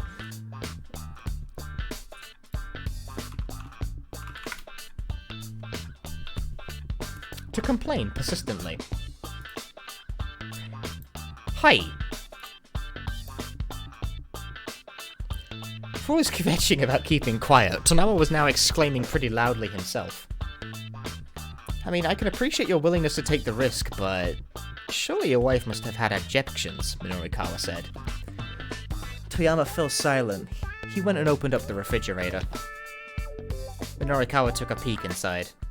Its shelves were mournfully spare, holding little besides beer cans and drinking snacks.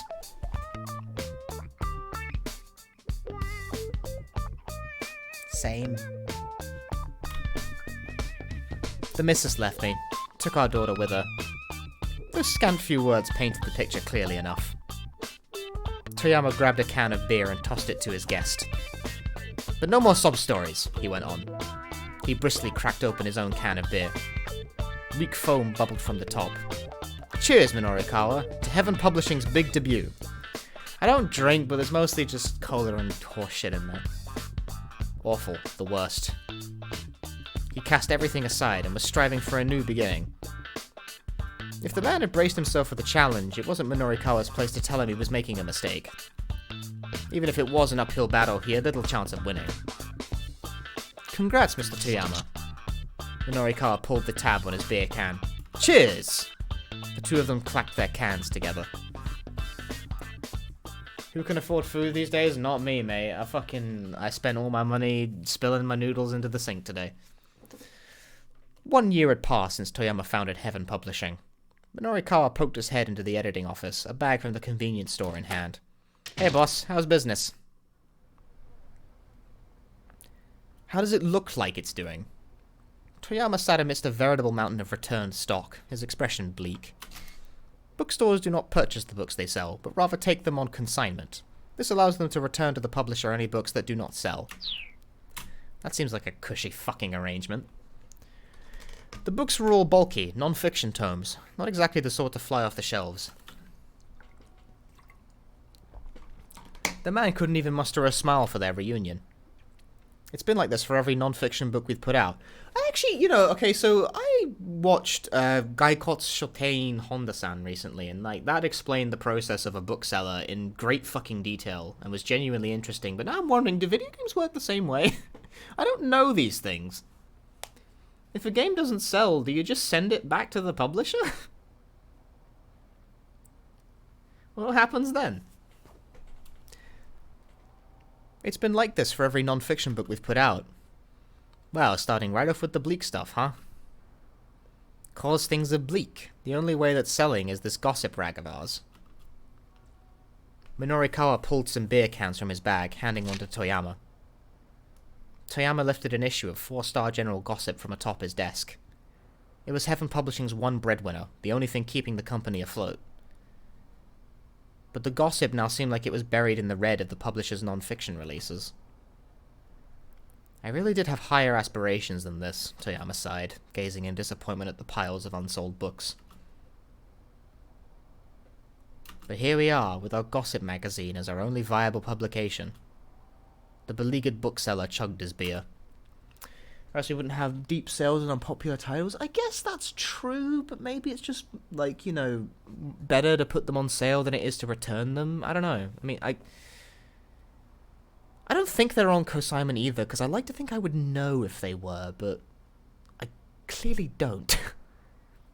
So, like, what's the alternative then? Do they just buy the whole stock, and if it sells like shit, does the retailer just eat the loss? Like, is that how that works?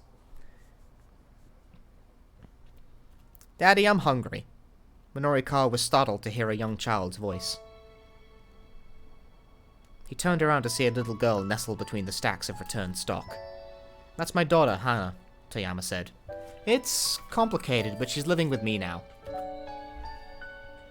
I see. Minorikawa couldn't press for more details with Hana right there. In all likelihood, things with Toyama's ex-wife hadn't been going well. Go on, introduce yourself, Toyama said. This is one of Daddy's work friends. Hana turned to Minorikawa with a bright little grin. Hello, my name's Hana. I'm 6. You want some of this? Minorikawa held out a packet of dried squid he'd bought to go with the beers. Sure! Hana greedily stuffed her cheeks with the squid. Toyama flashed a sheepish grin. Do you like living with your daddy, Hana? Minorikawa asked, giving the girl's hair a gentle ruffle. Uh-huh, I do. My daddy's amazing. He runs a company.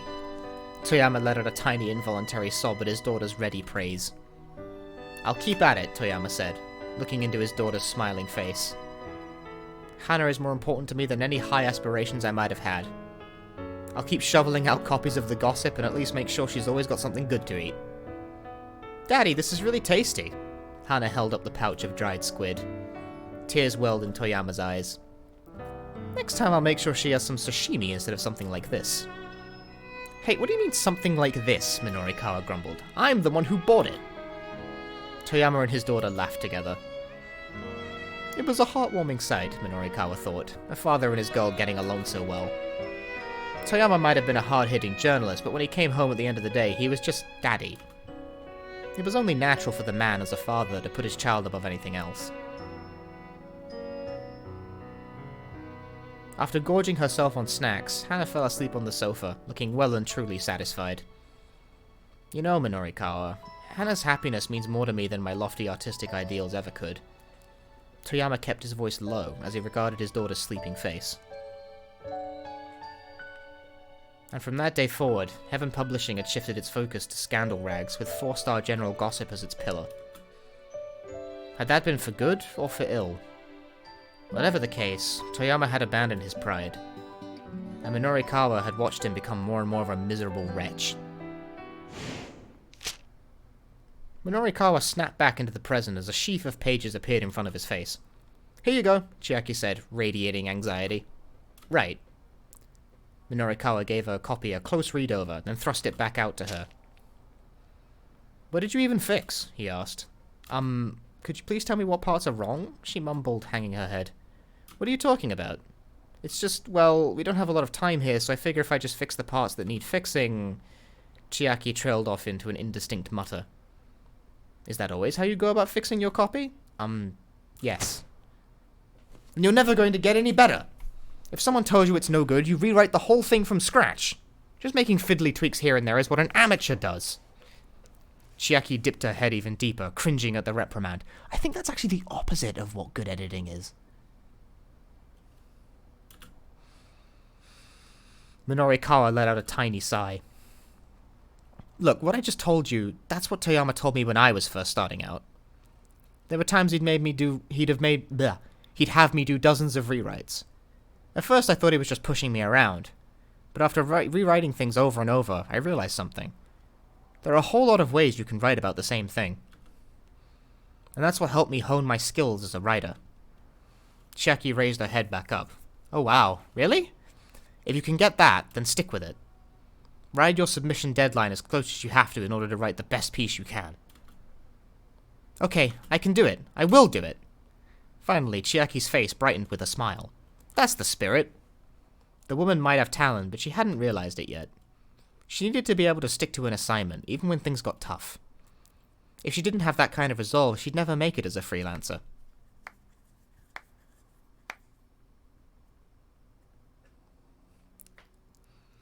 Oh, how touching, Ozu chimed in, applauding.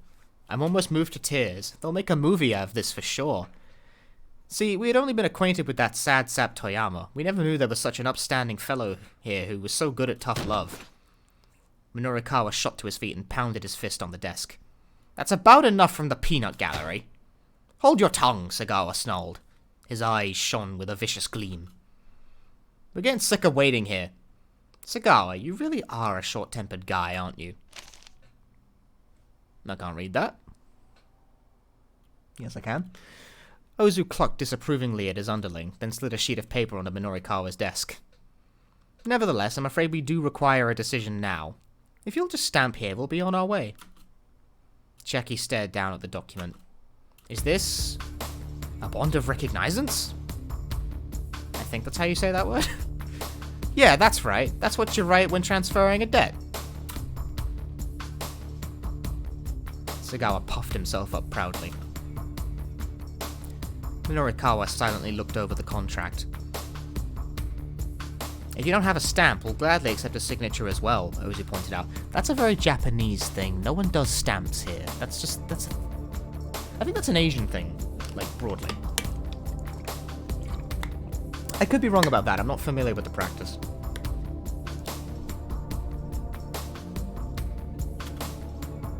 Face it, pal, Sagawa added. If you don't hurry up and sign, we're never going to stop going after Toyama's daughter. It's Japanese. Okay, even the Chinese don't. Really? I thought Chinese did have, like, family seal. I've seen it on artist signatures a few times where, like, they have a sort of, like, a seal of sorts. What was the name for it?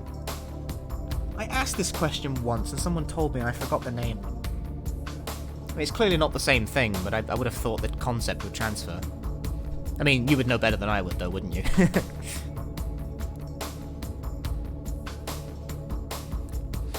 Let's see. Minorikawa snatched up a pen. Mr. Mino, you can't do this. Think about what you're doing, Chiaki shouted. If you go through with this, you'll just wind up like Mr. Toyama. I won't. Yes, you will. Just who the hell do you think I am? I'm Minoru Minorikawa, damn it. I'm going to land so many scoops it'll make your head spin. And I'm going to pay back this debt and rebuild Heaven Publishing. But why would you take such a risk? Chiaki sobbed. Minorikawa lowered his voice.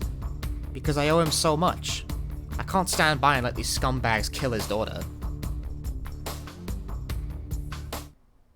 Aha! Before Minorikawa could sign, Sagawa startled him with a sudden exclamation. Looking up, Minorikawa saw what the loan sharks had seen. Little Hana standing by the door. Get her! On it, boss! Ozu and Sagawa rushed at the girl. Run! Minorikawa shouted. Hana bolted right back out the door, but Ozu managed to snatch her up just as she reached the stairs. Let's be on our way, shall we? A vile grin came to Ozu's cruel face as he headed down the stairwell. Stop! Let her go! Minorikawa rushed after them, trying to grab the girl, but Sagawa drove a punch right into his face. Ooh. I bet you this has actually all just led to a bad ending. Oh no! Ooh. The pain staggered him. Nevertheless, he managed to press on. Get your hands off that girl. Oh! Shut your damn mouth! Something hard slammed into his chest. His vision went dark. He felt himself slipping from consciousness. Just before he blacked out, he heard Hana's voice. I'm sorry, Uncle Minorikawa. Sorry? No, I'm the one who should apologize. But before his thoughts got any further, Minorikawa passed out. We really got a bad ending after all that shit! Ah! No! Ah! I'm so mad! Fuck! Hana showed up at the office, only to get caught by the moneylenders, and Sagawa drop-kicked Minorikawa into unconsciousness when he tried to save her.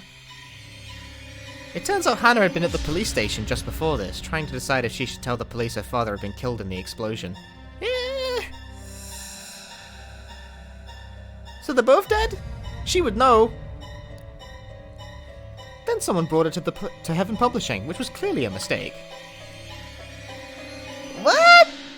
I don't remember a choice even happening on Kano's end.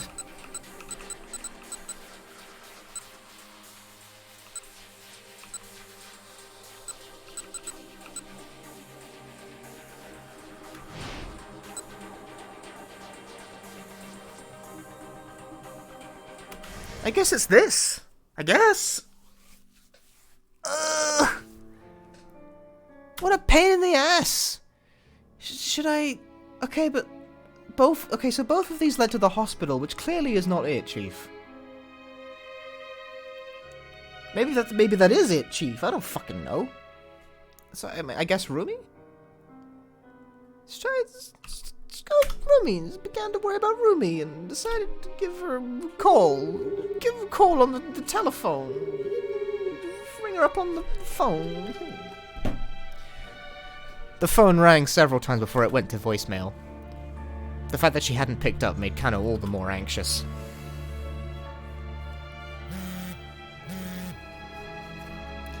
He was still staring at his phone when he got a call of his own. When he peered at the incoming call display, his heart nearly stopped. There was Tatano's name. Kano quickly pressed the button to accept the call. Detective Tatano. Detective Tatano, is that you? Okay, this is actually like repeating dialogue now. But it's not. Do we no, it's just we've changed the pathway entirely at this point. Also, I backed up because I'm an asshole. I've done that multiple times now.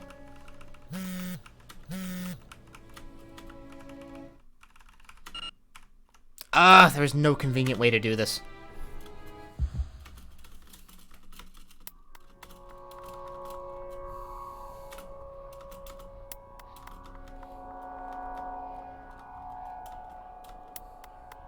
You're here, and you're fucking late. What have you missed? Pretty much the entire hour. Several key reveals, massive pieces of the story have unveiled themselves. Lots of people got fucking murdered. Most of them were bad endings, but some people died, like, properly. Some people are going to die. Archie finally had, like a big smart.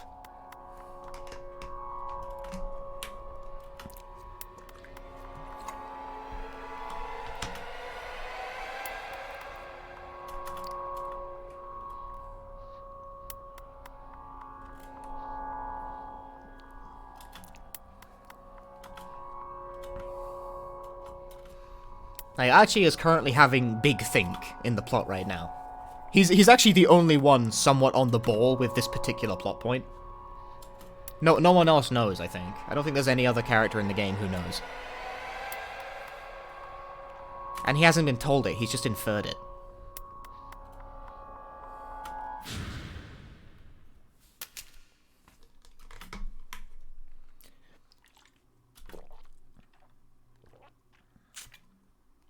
Yeah, Kano got told, but actually figured it. Okay, now we have done it.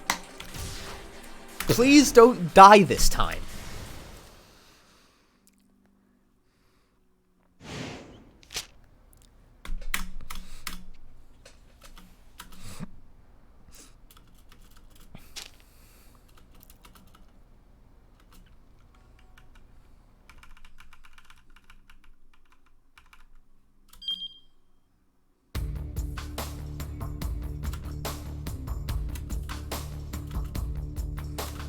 Oh yeah, Toyama's fucking dead!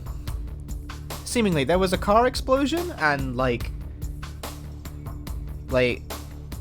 at least one person's dead, but someone, like, apparently Toyama also died in the explosion, but I'm not totally sure about that.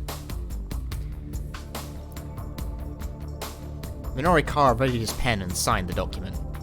Alright, Sagawa-chin, now we're talking! A satisfied grin came to Ozu's face as he reached for the contract. Before he could pick it up, Chiaki snatched it from the desk. I'm not letting you do this! Crumpling the paper, she stuffed it right into her mouth. Hey, Sagawa snapped, what the hell are you doing? He tried to force Chiaki's mouth open. Don't you dare, you bitch! But despite his frantic efforts, Chiaki managed to gulp the wad of paper down. Holy shit! Chiaki has more spirit than we first expected. She really just grabbed a whole sheet of paper and fucking swallowed it. Sagawa blinked a few times. Oh, you did not just do that. Chiaki has 2 skirts on. She does! Ozu looked on, dumbstruck. Guess we gotta get a new contract from the office, boss. Bring as many as you want, Chiaki declared. I'll just keep eating them. Girl, you some kind of damn goat or something? The mental image of a goat eating paper is a common one, dating back to long ago, when paper was made solely out of plant material. If a goat were to eat modern paper, the wad of chemically treated pulp would go undigested, and would possibly cause an intestinal blockage, so please do not feed paper to goats. Sagawa shoved Chiaki up against the desk. Ow! Cut it out! That hurts! As she struggled to resist, Chiaki lurched toward the desk, planting one of her hands atop the TV remote control. One of her fingers happened to land on the volume up button. The sound from the television set soon hit max volume. We have just learned that the explosion earlier claimed the life of one man. While police have stated there is a likelihood of foul play at work, they are also pursuing leads that this was a potential suicide. They hadn't released a name, but they must have been talking about Toyama. No! Feeling the impact of his mentor's death all over again, Minorikawa slumped back in his chair, his body languid and lifeless. Still, there was one thing he could do for the friend he'd lost. Draw up a new contract. I'll sign it. Mr. Mino! Don't argue with me. I've made up my mind. Chiaki fell silent. She just swallowed a whole piece of paper for you, man. No reneging on our deal now, Ozu said with a nasty sneer. I do hope you don't get any funny ideas about running out on us. But Minorikawa didn't need the warning. He had no such plans. Sagawa slapped a new contract onto the desk. Here, sign it. Minorikawa signed for a second time. Sagawa stepped in to make doubly certain that Chiaki couldn't eat it. I can't believe that she just ate the contract. And it didn't even matter, she just did it. I do hope you're able to earn enough to pay us back in short order, Mr. Minorikawa. With a satisfied grin, Ozu smacked him on the shoulder.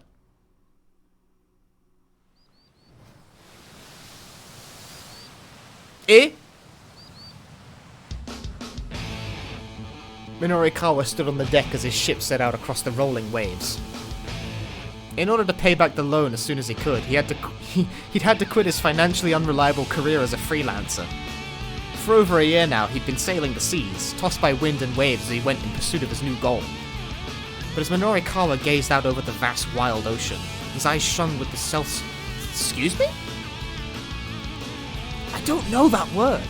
I don't know it. I've never seen this before. I got like halfway through that and was like, nope. Self-same. Okay. Self-same gleam that had lit them in his days as a reporter chasing after the truth. I've never fucking seen that word before. Cut me some fucking slack. With pen exchanged for fishing rod, he sought out a brand new destiny. Forge onward, Minorikawa. For the diamonds of the sea. The rare bluefin tuna.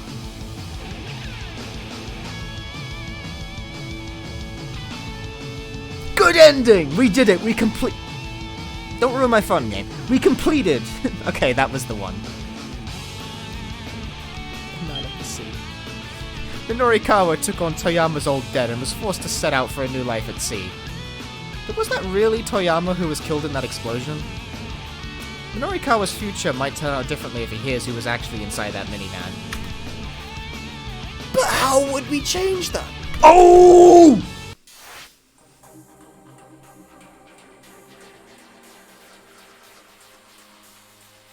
Oh! No! Come on! That's so far back! Okay, it's not that far back, but fucking bullshit, dude.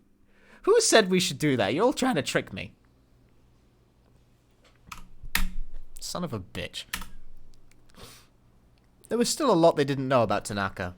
The fact that the final stop for the ransom relay was Tanaka's condo implied some sort of connection between him and the kidnappers. But they still had no idea what his role in the abduction might have been. They also didn't have any motive for why Tanaka would be helping the kidnappers in the first place. By sharing some of what they did know with the public, they might be able to garner some new leads. That ending was fantastic, by the way, but also... Oh! That choice was so far back, dude. You'd release the name? Alright then. Without another word, Kuze headed back toward the conference room.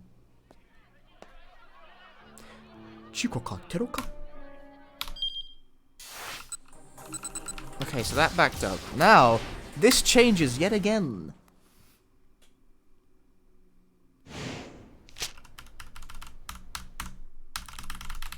Skippity skippity doo-dah!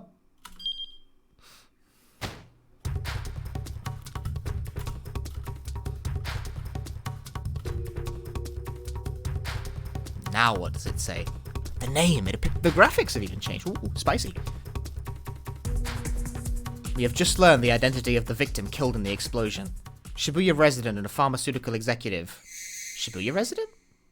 Minorikawa tilted his head in confusion. Toyama didn't live in Shibuya.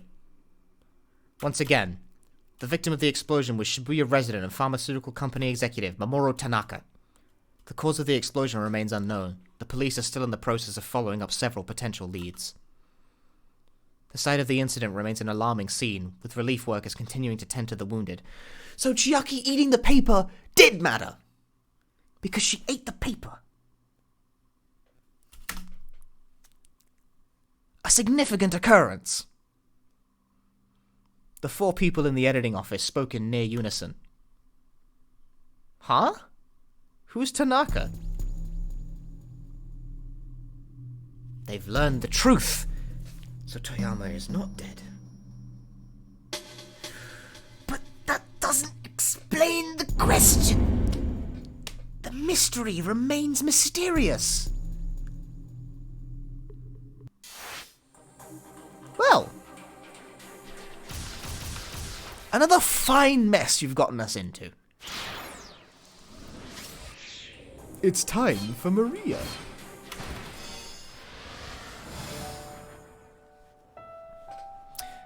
The girl here was the same age as us, but she felt more like a big sister. Whatever stupid things my other friend and I got up to, she was always willing to laugh it off. We actually said C first, didn't we? I guess we could say something else if we wanted to... Should we say something else or should we stay the course?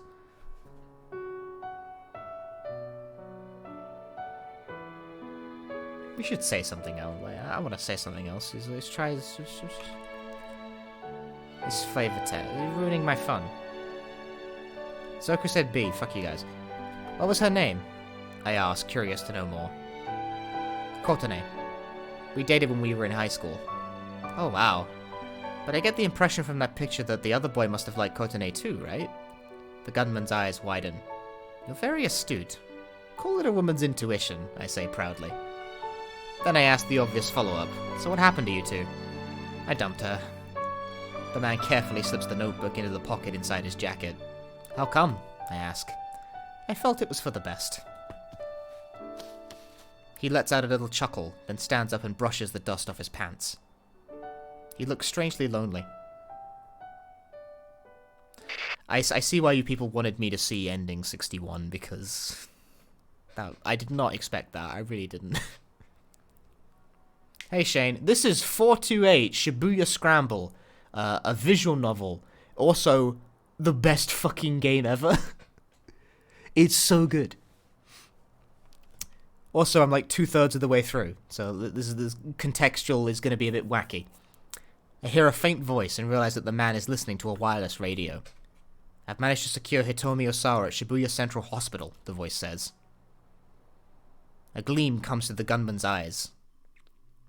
He pulls a cell phone from his jacket and hurriedly makes a call. I've secured Maria Osawa, he says to whoever's on the other end. Huh? Maria Osawa? Is my name Maria Osawa? You need to bring Hitomi Osawa to my location at once.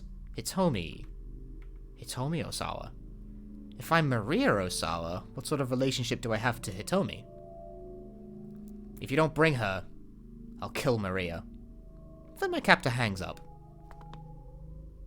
Were you serious just now? My voice wavers uncontrollably. What do you mean you kill me? Don't look at me like that. He steps in closer to me, his expression dangerous. That killer's edge that he'd lost during our little talk is back in full force. Just bear with me a little longer. He blindfolds my eyes with some sort of towel. I can't see through it at all. Just then, I hear Kanan's voice inside my head. My memories are like shards of broken glass, tumbling through my mind, all out of sequence.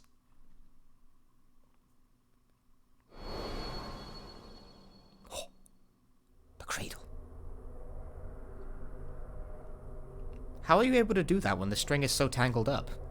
Oh, once you know the trick to it, you can do it with your eyes closed. I'm showing Kanan how to do a cat's cradle. She reaches out for the string. Huh? She doesn't get hold of it quite right. What gives?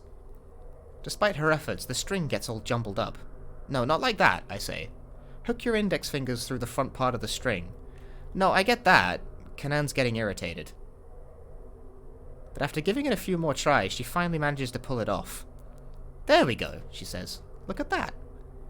Seeing her innocent little smile bolsters my own spirits. That's neat. Thanks for teaching me. Oh, it's nothing special.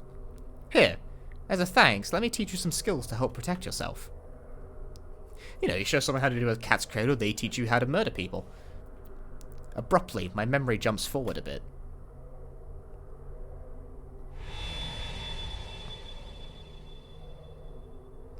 Kanan has been training me in some form of self-defense. Techniques for protecting oneself when attacked. Rather than defeating the opponent, self-defense training generally prioritizes simply getting oneself away from danger. Some people consider behavioral tenets such as run away when you're attacked, or don't go near dangerous places to be forms of self-defense as well. Don't overthink it, she says. People will either try to punch you, kick you, or grab you. If you can stay ready for those three things, you should be able to take it from there. She demonstrates some defensive movements as I watch. I follow suit, doing my best to mimic her. Okay, let's do this. Kanan throws a punch at me. I dodge, grab her by the wrist, and give her arm a hard twist. Incredibly, she goes whirling through the air. She lands nimbly on her feet, a little grin coming to her face. Nicely done, she says. I stare down at my own hand. Did I really just do that? Once you repeat the movements enough, your body will treat them like second nature. I do as she says, trying to repeat the movements over and over again. At first it feels like a silly gimmick, but eventually I can feel the motions growing smoother. There you go. People like those thugs we met before won't get the drop on you again. Thugs? Now my memories zip further back into the past.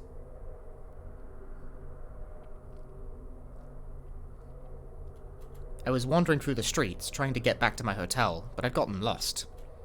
By the time I realized I wandered into some dodgy back streets, I was already surrounded by people giving me threatening looks.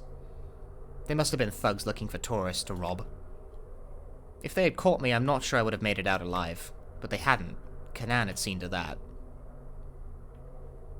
Thank you so much for what you did for me.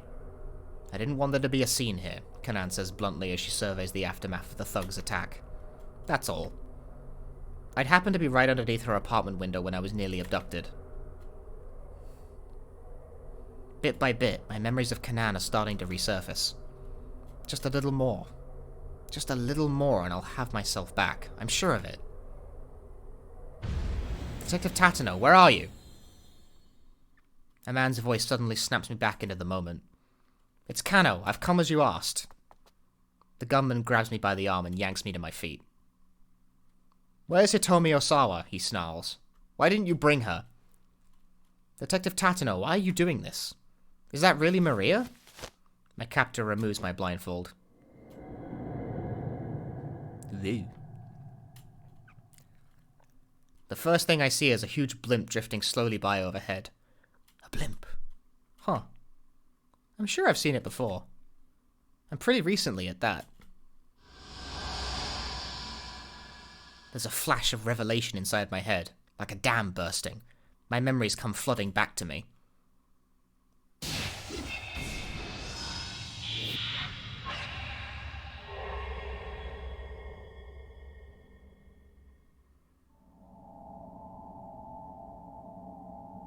Last night, I was at a party, a sort of mixer with the exchange students.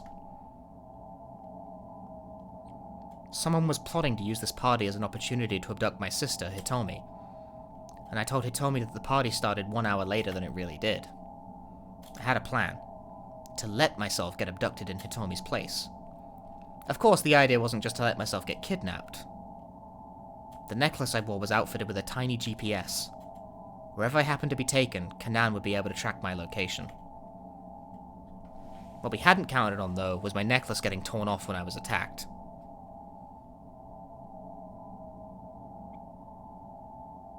I'd managed to grab hold of it, but I hit my head when I was being shoved into the car, and it slipped from my grasp. I'm not sure how far we drove after that. In my fuzzy memories, I recall gazing blearily out the car window.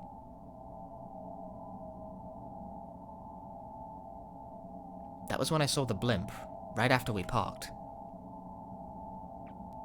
Yes, it went fine. There was a man talking to someone on a cell phone. Alright, I'll shut her up inside the storeroom. I'll be waiting in the room upstairs.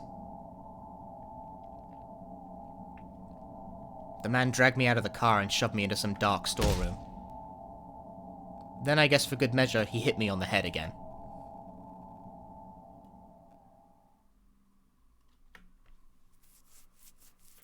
It's also the title theme of the game, but I didn't read it properly. What did it say again? That's right, there's more of it coming back to me now. Sekai wa sore demo kawari wa shinai. And yet the world doesn't change? Something like that?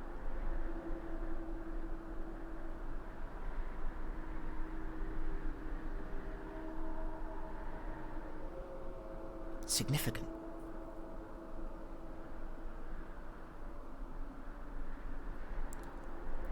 You've spent your life living in a country at peace, in Japan. You couldn't possibly understand me. Kanan again. So it's not like she and I became fast friends right away or anything. The two of us were too different in a lot of ways. Where do you draw the line? What would you protect with your life? What does justice mean to you? A forlorn look came to her face whenever Kanan asked me a new question. And I never had a good answer for any of them. My flimsy grasp on my own personal identity made it hard for us to get along, yet I kept visiting Kanan's place for the duration of my trip. I recall doing the cat's cradle there at the table one time when we didn't have anything in particular to talk about. Her eyes had gone wide when she saw me deftly manipulating the string with my fingers. Who taught you how to do that? She asked. My mother. My real mother, that is. Kanan furrowed her brow. What do you mean, real? As opposed to my stepmother, I mean.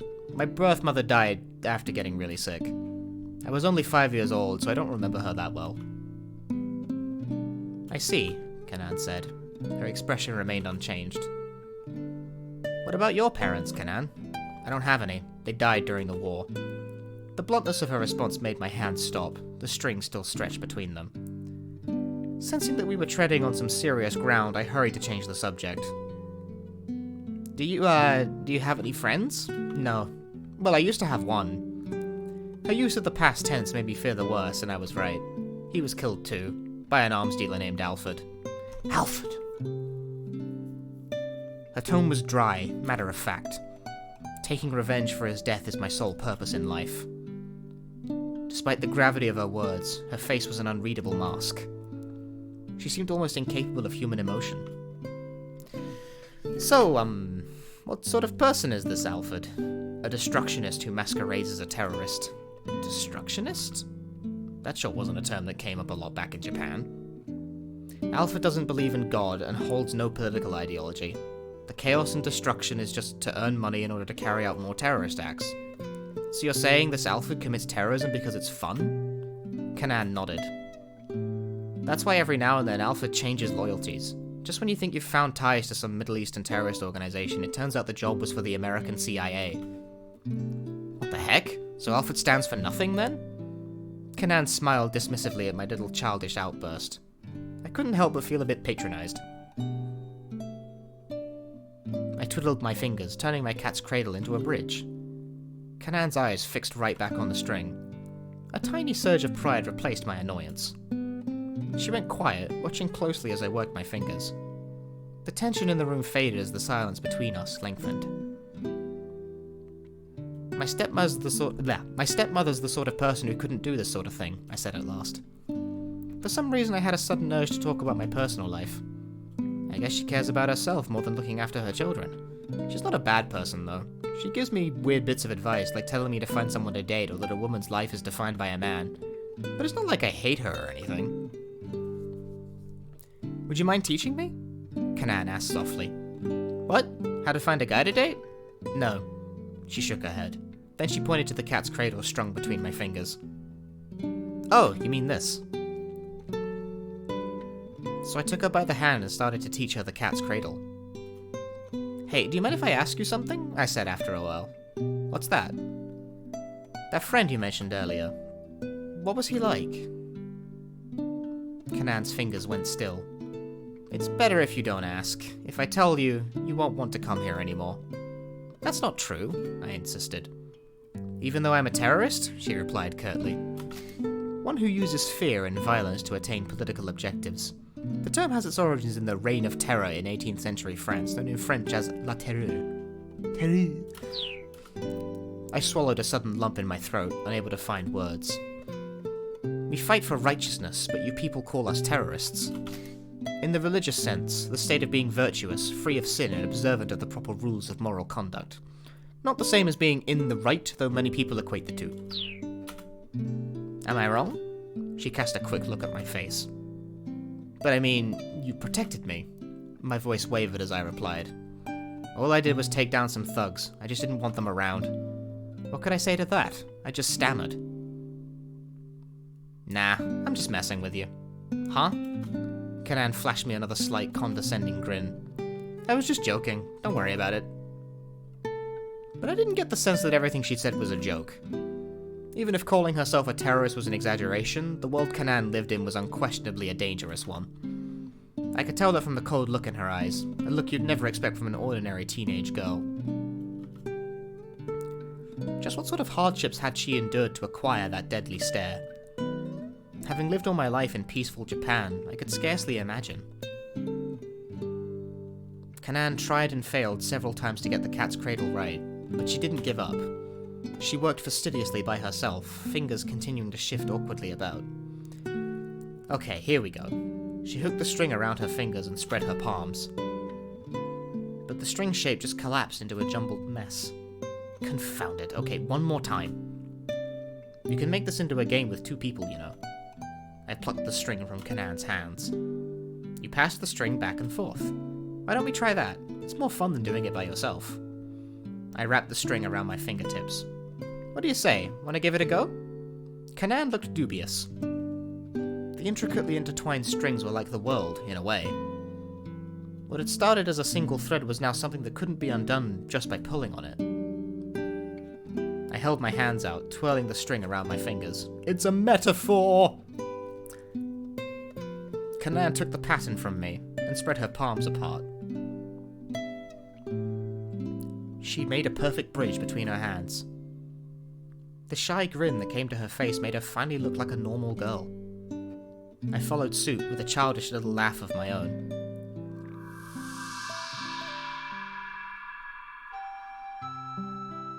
And, as if in a blaze of sunshine, the fog that's been hanging over my mind finishes receding. I remember everything. My name is Maria Osawa. My sister is Hitomi Osawa.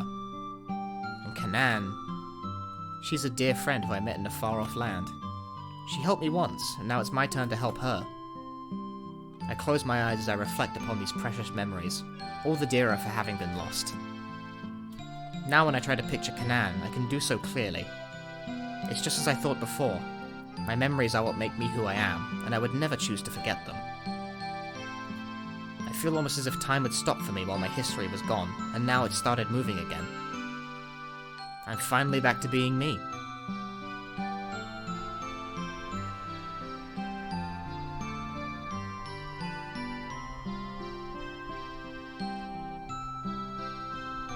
And I have to go.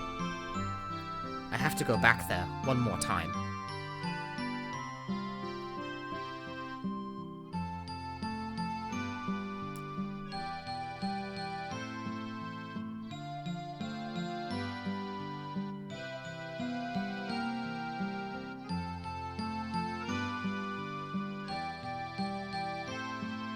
Ando! What does it mean?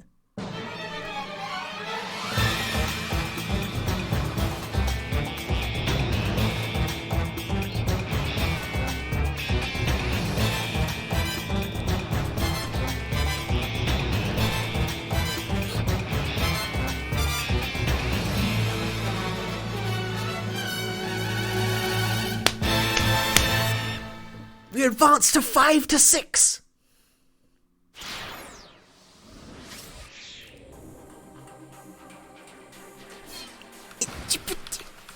Really? It doesn't let you go left? You can only scroll right? She's not even here on the menu anymore! No, dude! Oh no! I can't believe this! It keeps happening, dude! Another hour finished, and this game is still so fucking good, dude.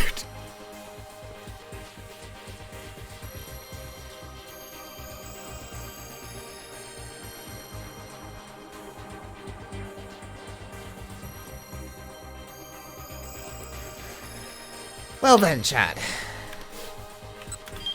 Thank you very much for another fantastic hour in the Shibuya Scramble. How many bad endings are we up to so far? 46, and one end. End? We achieved an end? What does that mean? What does it mean, dude? What is that shit? I don't like it. I don't want end. I want continue.